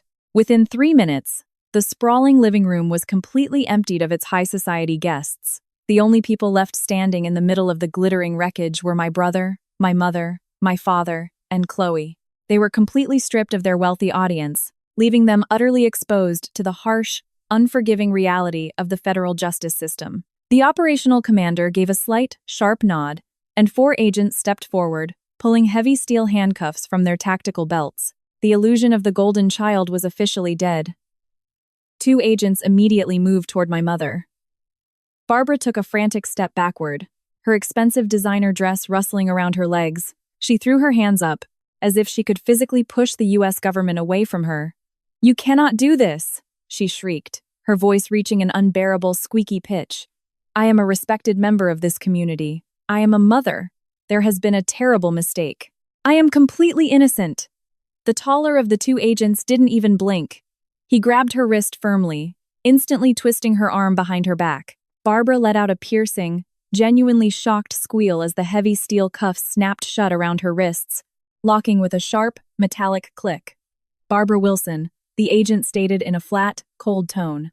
"You are under arrest for major financial fraud and aggravated identity theft. You have the right to remain silent, and I highly suggest you exercise that right immediately." My mother dissolved into a puddle of hysterical tears. Her carefully styled hair fell into her face as she sobbed uncontrollably. In 1 second, she was reduced from a grand lady of high society to a common criminal, wailing that the bracelets were biting too hard into her wrists. Jackson watched his mother being handcuffed, his eyes practically bulging out of their sockets in absolute terror. The reality of a federal prison sentence finally shattered his grand delusions. Instead of facing the consequences like a man, the golden child did exactly what he had always done whenever things got complicated. He ran. He spun on his heel, his expensive leather shoes slipping frantically on the polished marble floor. He broke into a sprint toward the open patio doors, just a few feet from where I stood quietly in the shadows. He moved with the desperate, uncoordinated panic of a cornered animal, knocking over a side table and sending a heavy floral arrangement crashing to the floor. "Stop! Do not move another inch!" shouted a tactical agent, drawing a heavy black taser from his belt and launching into a frantic pursuit. Jackson burst through the glass doors and stumbled onto the expansive stone terrace. He ran blindly toward the manicured edge of the massive backyard, perhaps believing he could somehow melt away into the darkness of the Greenwich woods. But he was wearing a tight, custom-tailored suit and dress shoes with completely smooth soles. As he reached the edge of the illuminated infinity pool, his right foot suddenly lost traction on the wet stone. He began flailing his arms wildly, desperately trying to regain his balance. The pursuing agent didn't hesitate for a second. He launched himself forward like a missile, wrapping his thick, muscular arms tightly around Jackson's waist. The sheer momentum carried them both straight over the edge. With a massive, spectacular splash, my brother and the tactical agent plummeted directly into the deep end of the illuminated pool. The water churned violently above the bright underwater lights. A second later, Jackson broke the surface, coughing loudly and gasping for air. His perfectly styled hair was plastered flat against his forehead. His luxurious, custom-made blazer was completely ruined, dragging him down like a massive, waterlogged anchor. The agent, completely unfazed by the cold water, aggressively shoved Jackson toward the shallow stone steps. "Move," the agent ordered, hauling Jackson out of the pool by the collar of his outrageously expensive, dripping wet shirt. Jackson crawled onto the wet flagstones of the terrace on all fours, spitting up chlorinated water and shivering uncontrollably in the night air. The agent twisted Jackson's arms behind his back, forcing his face against the hard, wet concrete. The sound of the metal ratchet of the handcuffs echoed loudly across the quiet backyard. "Jackson Wilson, you are under arrest for money laundering and concealment of assets," the agent recited loudly, shouting over my brother's pathetic sobbing. Inside the living room, my father watched his entire legacy disintegrate before his eyes. Thomas stood paralyzed near the catering table, his mouth hanging wide open in pure disbelief. As he watched his only son being dragged across the terrace, completely soaked and in handcuffs, all the color completely drained from his face, he let out a strange, wheezing gasp and suddenly clutched the center of his chest. His knees buckled beneath him. He collapsed backward, landing with a dull thud on a white leather sofa. One of the agents immediately rushed toward him to check his pulse and call for medical assistance over the radio. Thomas wasn't having a fatal heart attack. He was experiencing a massive, debilitating panic attack as he watched his entire world crumble into ruins. Chloe stood frozen by the shattered glass, her arms wrapped tightly around her own waist, staring at the total, absolute destruction of her short marriage. I remained in the exact same spot, observing the unfolding events with complete emotional detachment. My mother's loud screams, my brother's pathetic shivering, and my father's heavy breathing filled the room. It was over, but the federal government was not done yet. While the initial shock of the arrests completely paralyzed my family, the rest of the operational team moved on to their second primary objective with ruthless efficiency. Agents carrying thick rolls of bright orange and neon green tape dispersed across the massive ground floor. They began slapping massive official asset seizure notices onto the mahogany walls, the custom marble countertops, and the heavy glass doors. Each sticker bore the intimidating seal of the Department of Justice, legally branding the luxury estate as property seized by the federal government. In absolute silence, Chloe watched the systematic dismantling of her magnificent new life, until an agent wearing thick black tactical gloves approached the formal dining room. He marched straight toward a stunning, modern abstract painting hanging above the catering table. It was a piece Chloe was incredibly proud of, a canvas worth millions of dollars that she was currently actively brokering for an elite European client. The agent unceremoniously grabbed the heavy gilded frame and began lifting it off the reinforced wall hooks. "Wait!" Chloe screamed, her voice trembling violently as she finally broke out of her paralysis. She bolted forward, her emerald evening gown dragging across the wet marble floor. "You cannot touch that piece of art," That painting does not belong to Jackson. It is part of my professional inventory. I am a licensed art broker, and that canvas is on loan from a private gallery in London. It has absolutely nothing to do with this house or his bank accounts. The operational commander, the tall, graying man, stepped directly into her path, physically blocking her access to the painting. He looked at her with the cold, clinical detachment of a man who had dismantled hundreds of criminal enterprises in his life. "Are you Chloe Wilson? And are you the legally wedded wife of the primary suspect?" he asked, his voice booming loudly in the cavernous room. "Yes," Chloe stammered, wrapping her arms around her waist again. "But my business is an entirely separate entity. My finances are completely isolated from his accounts. I knew nothing about the stolen tax funds. You have to leave my inventory alone. If you seize that painting, my career will be completely over. I will be sued for amounts that will drive me into absolute bankruptcy." The commander didn't flinch, nor did he offer her an ounce of sympathy. "Ignorance of the crime does not guarantee immunity from the severe consequences, Mrs. Wilson," he stated categorically. "Under strict expanded forfeiture and asset seizure regulations, any high-value items stored on a property purchased with illicit funds are subject to immediate federal seizure. Your husband used stolen tax reserves to buy the roof over your head. Therefore, the government currently views your multi-million-dollar art inventory as commingled assets and potential instruments for money laundering." Chloe gasped spasmodically, recoiling as if someone had just slapped her across the face with an open palm. The agent holding the abstract painting successfully unhooked it from the wall, carefully wrapped it in protective film, and carried it out through the shattered front doors. Another team of agents was already moving into the adjacent sitting room, slapping evidence tags onto imported sculptures and antique vases that Chloe had so carefully curated. Every single element of her professional credibility was currently being loaded into government vans. "You are taking my entire life away," Chloe whispered, tears of pure panic finally streaming down her perfectly contoured cheeks. "I had absolutely nothing to do with his crimes. I am a victim here." "You are the spouse of an indicted white-collar criminal," the commander corrected her sharply. "We are freezing your personal bank accounts and suspending your business licenses pending a full forensic audit of your marital assets. If you wish to prove your innocence, I suggest hiring a competent attorney immediately. But right now, this property and everything in it belongs to the federal government." The operational commander turned his attention away from her and addressed the entire room. He looked at my father, who was still wheezing and gasping for air on the white leather sofa, and then at my mother, who sat handcuffed in a dining chair, sobbing uncontrollably. "Listen up," the commander announced, his voice booming with absolute finality. "The warrant covers the immediate seizure of this estate and all physical items within its boundaries. That includes the luxury vehicles parked in the driveway, the jewelry currently inside the safes, and absolutely every single piece of furniture in this house. You have exactly 10 minutes to grab your coats and whatever identification documents you have in your pockets.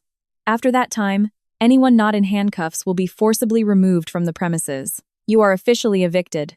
Chloe looked around the massive living room, her eyes wide with total despair. She had walked into this house tonight as a queen. Now she was absolutely ruined. The 10 minutes evaporated in a blur of frantic movement and horrific humiliation.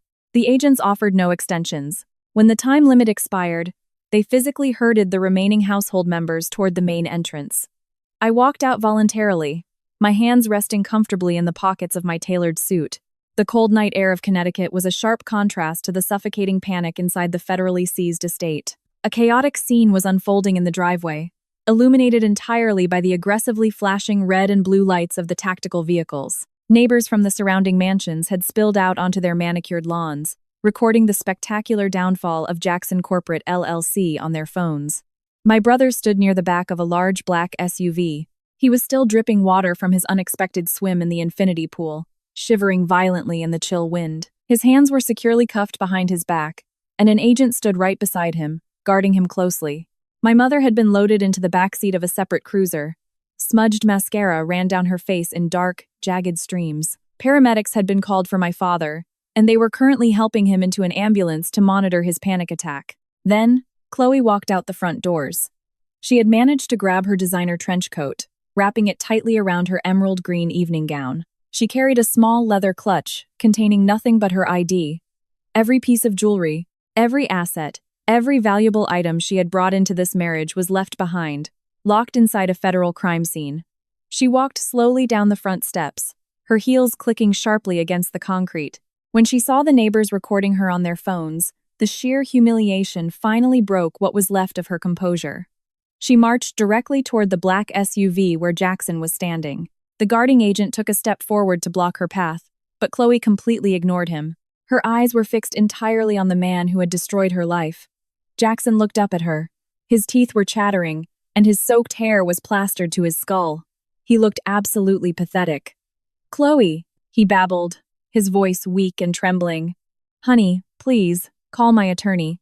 Tell him it is a misunderstanding. Tell him to post bail. I can fix this. I swear to you, I can fix this." At first, Chloe didn't say a word. She just stared at him, her chest heaving heavily with a mixture of absolute disgust and pure fury. She raised her left hand and grabbed the massive 5-carat diamond engagement ring he had proposed, with the ring she had so proudly flaunted to all her elite clients. With a sharp, violent yank, she pulled it off her finger. "You can't fix anything, you pathetic fraud!" Chloe screamed, her voice echoing down the entire suburban street. She threw the heavy diamond ring straight at his face. The precious metal struck Jackson hard on the cheekbone, then bounced off and hit the paved driveway with a useless clink. "You stole my reputation. You stole my future. Do not ever contact me again. I am filing for an annulment tomorrow morning, and I sincerely hope they lock you in a cell for the rest of your pathetic life." Jackson flinched, turning his face away when the ring hit him, but he couldn't raise his hands to protect himself. He just stood there crying, while Chloe completely eviscerated him verbally in front of federal agents and the entire neighborhood. Chloe spun on her heel, her chest rising and falling rapidly. Her gaze swept across the driveway until it finally landed on me. I was standing near the property line, observing the entire spectacle with complete calm. The anger in her eyes instantly vanished, replaced by a frantic, desperate terror. She practically ran over to me, grabbing my forearm with her shaking hands. "Darcy, please," Chloe begged, her voice dropping to a frantic whisper. "You know I had absolutely nothing to do with this. You are a forensic auditor. You have all the data. You can trace the funds and prove that my business accounts were completely isolated from his money laundering. I am begging you, Darcy. I will pay whatever rate your firm demands. I will do anything. You have to help me quickly sever my name from his crimes before the government seizes my gallery." I looked down at her hands, clutching my sleeve. I felt absolutely no pity for a woman who had mocked my clothes and encouraged my brother to spend stolen money. I gently but firmly pulled my arm from her grasp, taking a deliberate step backward. "You told me this morning to stop hoarding my pennies," I said, my voice cold and completely devoid of sympathy. "Start hoarding yours, Chloe. You are going to need them for a good defense attorney." I turned my back on her, leaving her standing alone in the driveway, and walked toward my car. A full week had passed since the flashing red and blue lights illuminated the driveway in Greenwich. The dust from the storm had already settled, but the devastation was absolute. I was sitting at my sleek glass desk in my office in the financial district of Manhattan, reviewing a corporate audit completely unrelated to this case. The morning sun poured through the floor-to-ceiling windows, casting long geometric shadows on the pristine white carpet. My environment was a picture of absolute control and stability. The chaotic noise my family always generated was completely absent here. My attorney informed me that the judge had denied bail for Jackson and my mother due to the sheer scale of the stolen federal funds and the clear flight risk. They were currently sitting in holding cells, waiting for the prosecutor to officially read their charges. My office phone began to ring. It was an unknown local number, but my instincts told me exactly who was calling. I let it ring 4 times to let the tension build appropriately before calmly pressing the speakerphone button. "Hello," I said, my voice perfectly composed. "Darcy," a broken voice gasped out. It was my father, but he sounded nothing like the arrogant patriarch who had grabbed my arm in the grand foyer just a week ago. He sounded incredibly old, fragile, and utterly shattered. He was hyperventilating, his ragged breaths catching as violent sobs shook his chest. "Darcy, please, do not hang up. You have to listen to me. I am begging you." I leaned back comfortably in my ergonomic chair. "I am listening, Thomas," I replied, deliberately using his first name to ground this final and permanent severance of our family ties. A wet, pathetic sob tore from his throat. "I just got back from the detention center. I had to talk to your mother through thick reinforced glass. She is wearing that hideous prison jumpsuit, Darcy. They treat her like a common thug. And Jackson looks absolutely terrified. The other inmates are bullying him. He is just a boy, Darcy. He does not belong in a place like that. Jackson is 30 years old, I corrected him smoothly. He is a grown man who made a fully conscious decision to steal $1 million from the federal government. It was a mistake, Thomas wailed, his voice breaking with desperation. It was a terribly stupid mistake, just to impress that awful woman he married. But they are your family, Darcy. They are your own flesh and blood. You made your point. You won. And now, I am begging you, you have to call those investigators and tell them to drop the charges. Tell them it was all a big misunderstanding. Tell them you authorized the wire transfer, and we will pay the government back over time. The sheer level of delusion required to formulate such a request was staggering. My father genuinely believed that a massive federal indictment for a white-collar crime was just a petty domestic dispute that could be magically erased with one phone call. He really thought the FBI operated like some local homeowners association. I cannot drop the charges, I explained, speaking to him as if addressing a slow-witted child. I am not the plaintiff. The prosecutor representing the United States government is the plaintiff. I am simply the forensic auditor who handed them undeniable evidence of massive financial fraud. That machine is already in motion, Thomas. I couldn't stop it even if I wanted to. You aren't even trying, he suddenly screamed, seamlessly transitioning from pathetic begging to aggressive manipulation. You have always hated Jackson. You were always jealous of the attention your mother and I gave him. We provided for you. We put a roof over your head and food on the table. We gave you our name, and this is how you repay us. You are destroying our blood, Darcy. You are wiping the floor with our legacy just because you are a bitter, vindictive spinster. I let him spew absolutely every single toxic insult he had accumulated in his life's arsenal. I listened to the frantic breaths of a man who was finally realizing that his golden child was never going to save him. If Jackson goes to prison, our family will be completely dead, Thomas sobbed, his anger instantly giving way back to absolute despair. I will lose everything. The attorney fees are already draining my retirement accounts. I am going to have to sell the house. You are destroying my life, Darcy. You are sending your own mother to a concrete cell. How can you even sleep at night, knowing what you have done to your own family? His words were precisely engineered to pierce my conscience and trigger decades of conditioned guilt. But sitting in my quiet, sunlit office, gazing out at the sprawling city skyline, I felt absolutely nothing. The emotional manipulation that had controlled me for 33 years was now completely, utterly powerless. He was mourning a legacy that never actually existed. One built entirely on lies, theft, and my silent suffering. Thomas gasped for air, his ragged breathing echoing loudly through the speakerphone. I let the silence stretch over the line, forcing him to sit in that agonizingly uncomfortable void where my apologies and capitulations used to live. My entire life, that exact silence was my ultimate cue to grovel. It was the moment I was supposed to rush in, absorb his anger, and offer my own resources to fix whatever disaster Jackson had just caused. But today, that silence just hung there, unmoving, cold, and incredibly heavy. I am not the one destroying this family, Thomas, I finally said, lowering my voice to an even, firm tone. This family destroyed itself the exact second you all decided my bank accounts were a free ATM for your favorite son.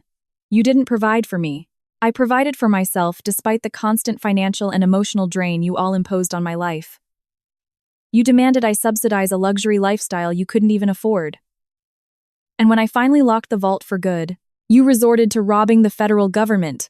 He tried to interrupt me, his panicked voice rising in pitch again, but I cut him off sharply and severely. Shut up, I ordered, and the sheer authority in my voice forced him into a stunned silence. Now you are going to listen to me. You are crying to me over the phone about your legal fees and depleted retirement accounts. But not for a fraction of a second did you think about the 10 years in federal prison I would have faced if the IRS decided I was in any way complicit in this fraud. You were completely willing to let me go down, as long as it meant Jackson kept his mansion and his fake tech empire. You were ready to sacrifice my freedom on the altar of his fragile ego. But he is your brother, Thomas whimpered quietly, all fight completely drained from him, leaving only a pathetic, broken old man. Blood ties us together. Blood does not forge digital signatures to embezzle nearly $1 million, I retorted mercilessly. Blood does not parade around a stolen house in front of the social elite, mocking the person who actually worked hard for all that money to her face. I leaned forward, resting my elbows on the cool glass surface of my desk. I wanted my next words to burn themselves permanently into his empty mind. I wanted him to hear them echoing loudly in his empty house for the rest of his pathetic life. "I didn't press these charges, Dad," I stated emphatically, emphasizing every single syllable. "A federal prosecutor did. You enabled a thief because you simply love your golden child much more than you love the truth. You built your beautiful fantasy world, and now the bill is finally due." I heard a sharp intake of breath on the other end of the line, one last great desperate attempt to formulate an excuse or beg for mercy. "Enjoy the ashes," I said. I reached out and pressed the red button on the console, disconnecting the call. The dial tone hummed smoothly for a fraction of a second before the line went completely, permanently silent. I picked up my personal cell phone, went into the call settings, and manually added my father's phone number to the blocked contacts list. I added my mother's cell number. I added Jackson's number. I added the numbers for the Hamptons Rental Agency, the country club, and all the local attorneys. I systematically and meticulously severed absolutely every possible digital and telephonic connection to my former family. There would be no tearful, sentimental reunions in a sterile prison visitation room. There would be no dramatic, toxic reconciliations or sick acts of forgiveness. That particular bridge wasn't just burned, it was literally vaporized from the face of the earth. I would gladly appear for any official federal subpoena to testify in court, but the moment I stepped off the witness stand, this matter was definitively and forever closed to me. I leaned back in my chair, taking an exceptionally deep, slow breath. For the first time in 33 years, I felt an incredible, liberating lightness in my chest, the crushing weight of their sick expectations, their massive entitlement, and that constant daily humiliation had completely vanished. I looked around my pristine office. I had built this wonderful life with my own two hands. I had earned this high corporate position, my perfect credit history, and my absolute financial independence through sheer determination and unparalleled competence. Outside the floor-to-ceiling windows, Manhattan buzzed with endless, vibrant energy. Millions of people went about their normal daily lives, completely oblivious to the massive federal implosion that had just occurred in Greenwich. Jackson would soon have to face an unforgiving federal judge. Barbara would have to face the justice system. Chloe would have to face the total and absolute ruin of her supposedly perfect professional reputation. And Thomas would simply have to face the prospect of spending the rest of his life in total, overwhelming loneliness in an empty house he had not been able to afford for a long time. They wanted to treat me like their own stupid, little free bank all this time. They just forgot one extremely important detail. Banks have brutal, almost merciless security protocols. And the moment you try to walk in with a crowbar and rob their vault, those heavy, solid steel doors slam shut, locking you right inside. I turned my attention back to the massive corporate audit documentation glowing brightly on my high-resolution monitors. I had an important meeting scheduled with a key client in exactly 15 minutes, and I had to review a multi-million-dollar corporate merger. My career was currently gathering massive, explosive momentum. My future was an incredibly beautiful, completely blank slate, and for the first time in my entire life, it belonged exclusively to me. I grabbed my pen, ready to get back to work. 6 months passed, with the lightning-fast efficiency of a perfectly balanced ledger. The federal justice system moves slowly during the investigation phase, but when indictments finally see the light of day, they drop like a heavy iron guillotine. I did not personally attend the sentencing hearings. I simply read the official court transcripts that the prosecutors forwarded to my secure email. Reading the sterile, typewritten words from a court reporter gave me far deeper psychological satisfaction than sitting on a hard wooden bench in a courtroom gallery. The complete destruction of Jackson Corporate LLC was swift and entirely merciless. Jackson stood before a stern judge in the federal courthouse in downtown Manhattan. His custom-tailored blazers and designer watches were completely gone. He was wearing the standard gray jumpsuit of an inmate awaiting transport to a federal penitentiary, his wrists cuffed and chained to his waist. According to the court records, he made one last desperate attempt to charm the court. He used his empty tech buzzwords, talking about disruptive market innovations and temporary liquidity crises. He actually tried to convince the judge that the stolen funds were just early-stage venture capital. The judge cut him off mid-sentence, noting tersely that stealing nearly $1 million in IRS tax reserves is not an innovative startup strategy. It is a blatant federal felony. The verdict was handed down with ruthless finality, the judge's words echoing loudly through the empty courtroom. Jackson was sentenced to a mandatory 60 months in a federal penitentiary, 5 solid years. For financial crimes of this scale, the chances of early parole were practically zero. The arrogant golden child, who had never worked a hard day in his entire life, now had to face the daily regimen of morning roll calls, metal toilets, and forced manual labor for pennies an hour. His illusion of dominance was permanently locked inside a concrete box. My mother, Barbara, managed to avoid joining him behind bars, but her punishment was probably even more painful for a woman so obsessed with superficial social status. Terrified by the prospect of a mandatory prison sentence, she eagerly accepted a brutal plea deal offered by the prosecution. To meet the strict terms of her probation and pay off the massive court-ordered financial restitution, Barbara had to liquidate absolutely everything. She surrendered a large portion of her pension. She gave up all her modest savings and whatever remaining equity she and my father held in their home. At 60 years old, the woman who once mocked my practical wardrobe was forced to enter the minimum wage workforce just to survive. I got a brief update from a former neighbor who spotted her last month.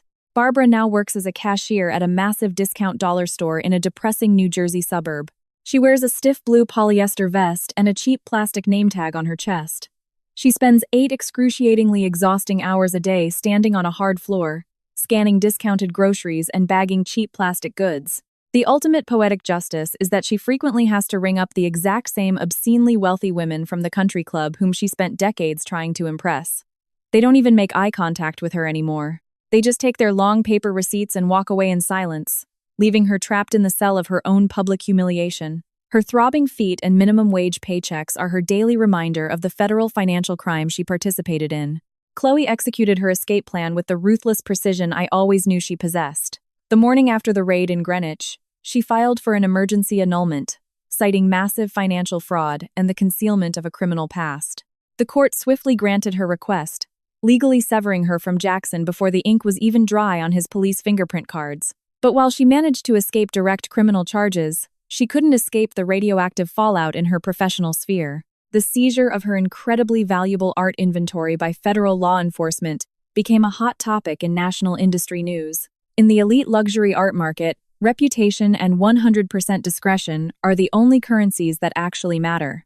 Her high-end clients abandoned her immediately.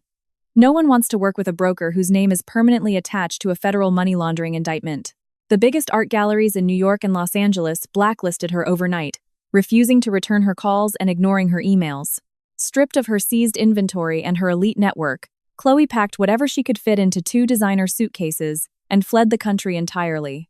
Rumor had it she relocated to some minor secondary market deep in Eastern Europe, desperately trying to rebuild her ruined career from absolute zero. She went from hosting champagne-soaked parties in massive mansions to authenticating cheap paintings at estate sales in total obscurity.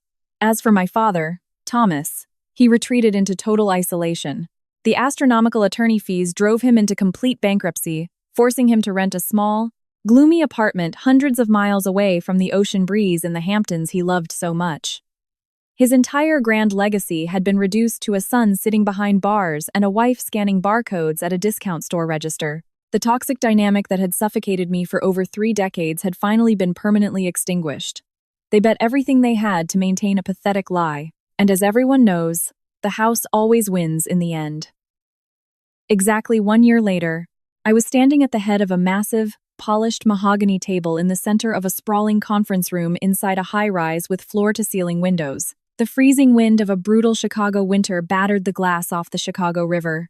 But inside my corner office, the climate was perfectly controlled and incredibly warm. The frosted double-glass doors at the entrance to my office bore my name, etched in elegant silver letters: Darcy Wilson, Forensic Audits and Corporate Investigations.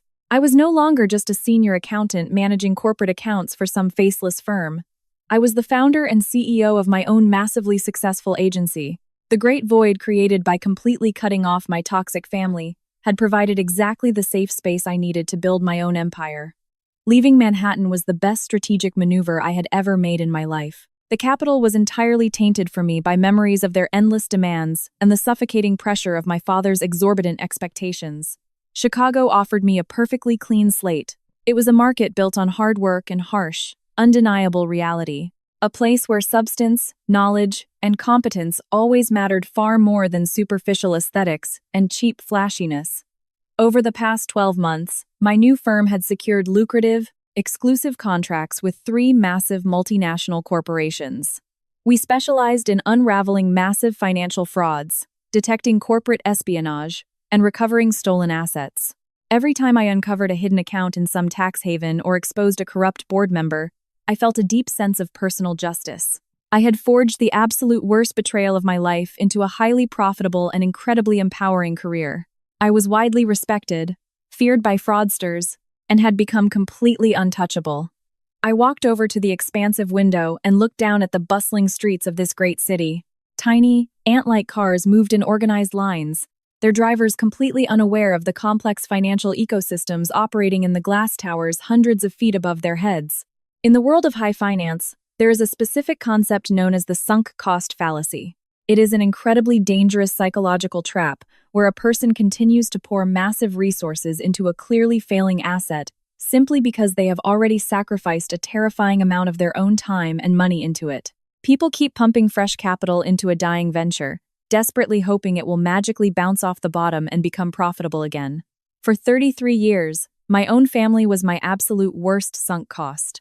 I continually invested my deep loyalty, my hard-earned money, and my entire mental health into a dynamic that was always completely and irreversibly bankrupt. I kept deluding myself and waiting for a return on my investment. I kept silently hoping to receive even one tiny ounce of genuine respect and unconditional love, which were never actually going to arrive. But toxic people are not just ordinary bad investments. They are active black holes. Not only do they fail to yield returns, but they brutally devour absolutely everything you have worked so hard to build. Cutting out that sick infection, cutting out my monstrously toxic mother, my entirely submissive father, and my pathologically narcissistic brother was not a tragedy for me at all. It was the greatest, most financially and emotionally profitable investment I had ever made in my life. The exact second I stopped sponsoring their grand delusions of a luxury life, my own life skyrocketed into the stratosphere. I finally stopped paying that massive emotional tax for their constant, pathological need for outside validation. I stopped paying the murderous, incredibly heavy mortgage born of their imaginary daily crises that they manufactured themselves. I liquidated that artificial, completely fake family unit and kept for myself the only asset that had any real, measurable value: my own undeniable competence and my absolute, unshakable peace of mind. For decades, they looked down on me and saw only a weak, incredibly submissive target. They saw a quiet, withdrawn girl who wore practical department store clothes and worked long hours in a sterile corporate cubicle. They saw me as a giant, stuffed piggy bank they could smash to pieces without any hesitation whenever Jackson needed someone to finance his next spectacular failure. They assumed that because I was not in the habit of acting hysterical, flying into a rage, or throwing dramatic scenes, it must mean I was completely defenseless. They mistook my cool, professional boundaries for a challenge to their greatness, and my quiet, practiced patience for absolute submission to their will. But they fundamentally misinterpreted the true nature of my profession and the entire architecture of my own mind. They thought my dead silence was proof of weakness. They had no idea it was simply an ongoing, meticulous audit. I was observing them the entire time. I was flawlessly and cold-bloodedly calculating the exact deficit of absolutely every one of their actions. And when the ruthless math finally demanded a total and permanent liquidation, I didn't hesitate for a fraction of a second to permanently lock down all their accounts. I let them casually steal the very rope they so desperately wanted from my desk. And then I simply stood perfectly aside and calmly watched as they happily tied that one ideal, perfect knot around their own necks. They destroyed themselves from the inside out because they completely lacked the one and only thing you absolutely need to survive and stay afloat in the real, unforgiving world: accountability for your own actions. I turned slowly away from the massive window and looked straight into the lens of the professional camera set up on my desk, fully ready to record the final closing segment for my corporate business podcast. I leaned forward, resting my hands confidently on the pristine leather desk pad. Sometimes the hardest, most painful thing you will ever have to do in your life is simply stand by quietly and watch people you truly care about walk straight into the middle of a massive fire they started themselves, I said, addressing my listeners directly. But remember this: sometimes that is the absolute only final way to save yourself from burning to ash right alongside them. Because the truth is brutal. You cannot cure a deep, systemic infection that threatens your entire organism by simply pretending it is just a cute little mole. You have to cut that disease out of you completely. Have you ever had to walk away without a word in your life and just let someone's bad choices lead them to ultimate destruction? Be sure to tell me your own story in the comments below. If this story resonated with you today, do not forget to leave a thumbs up and subscribe to this channel so we can meet again for the next story.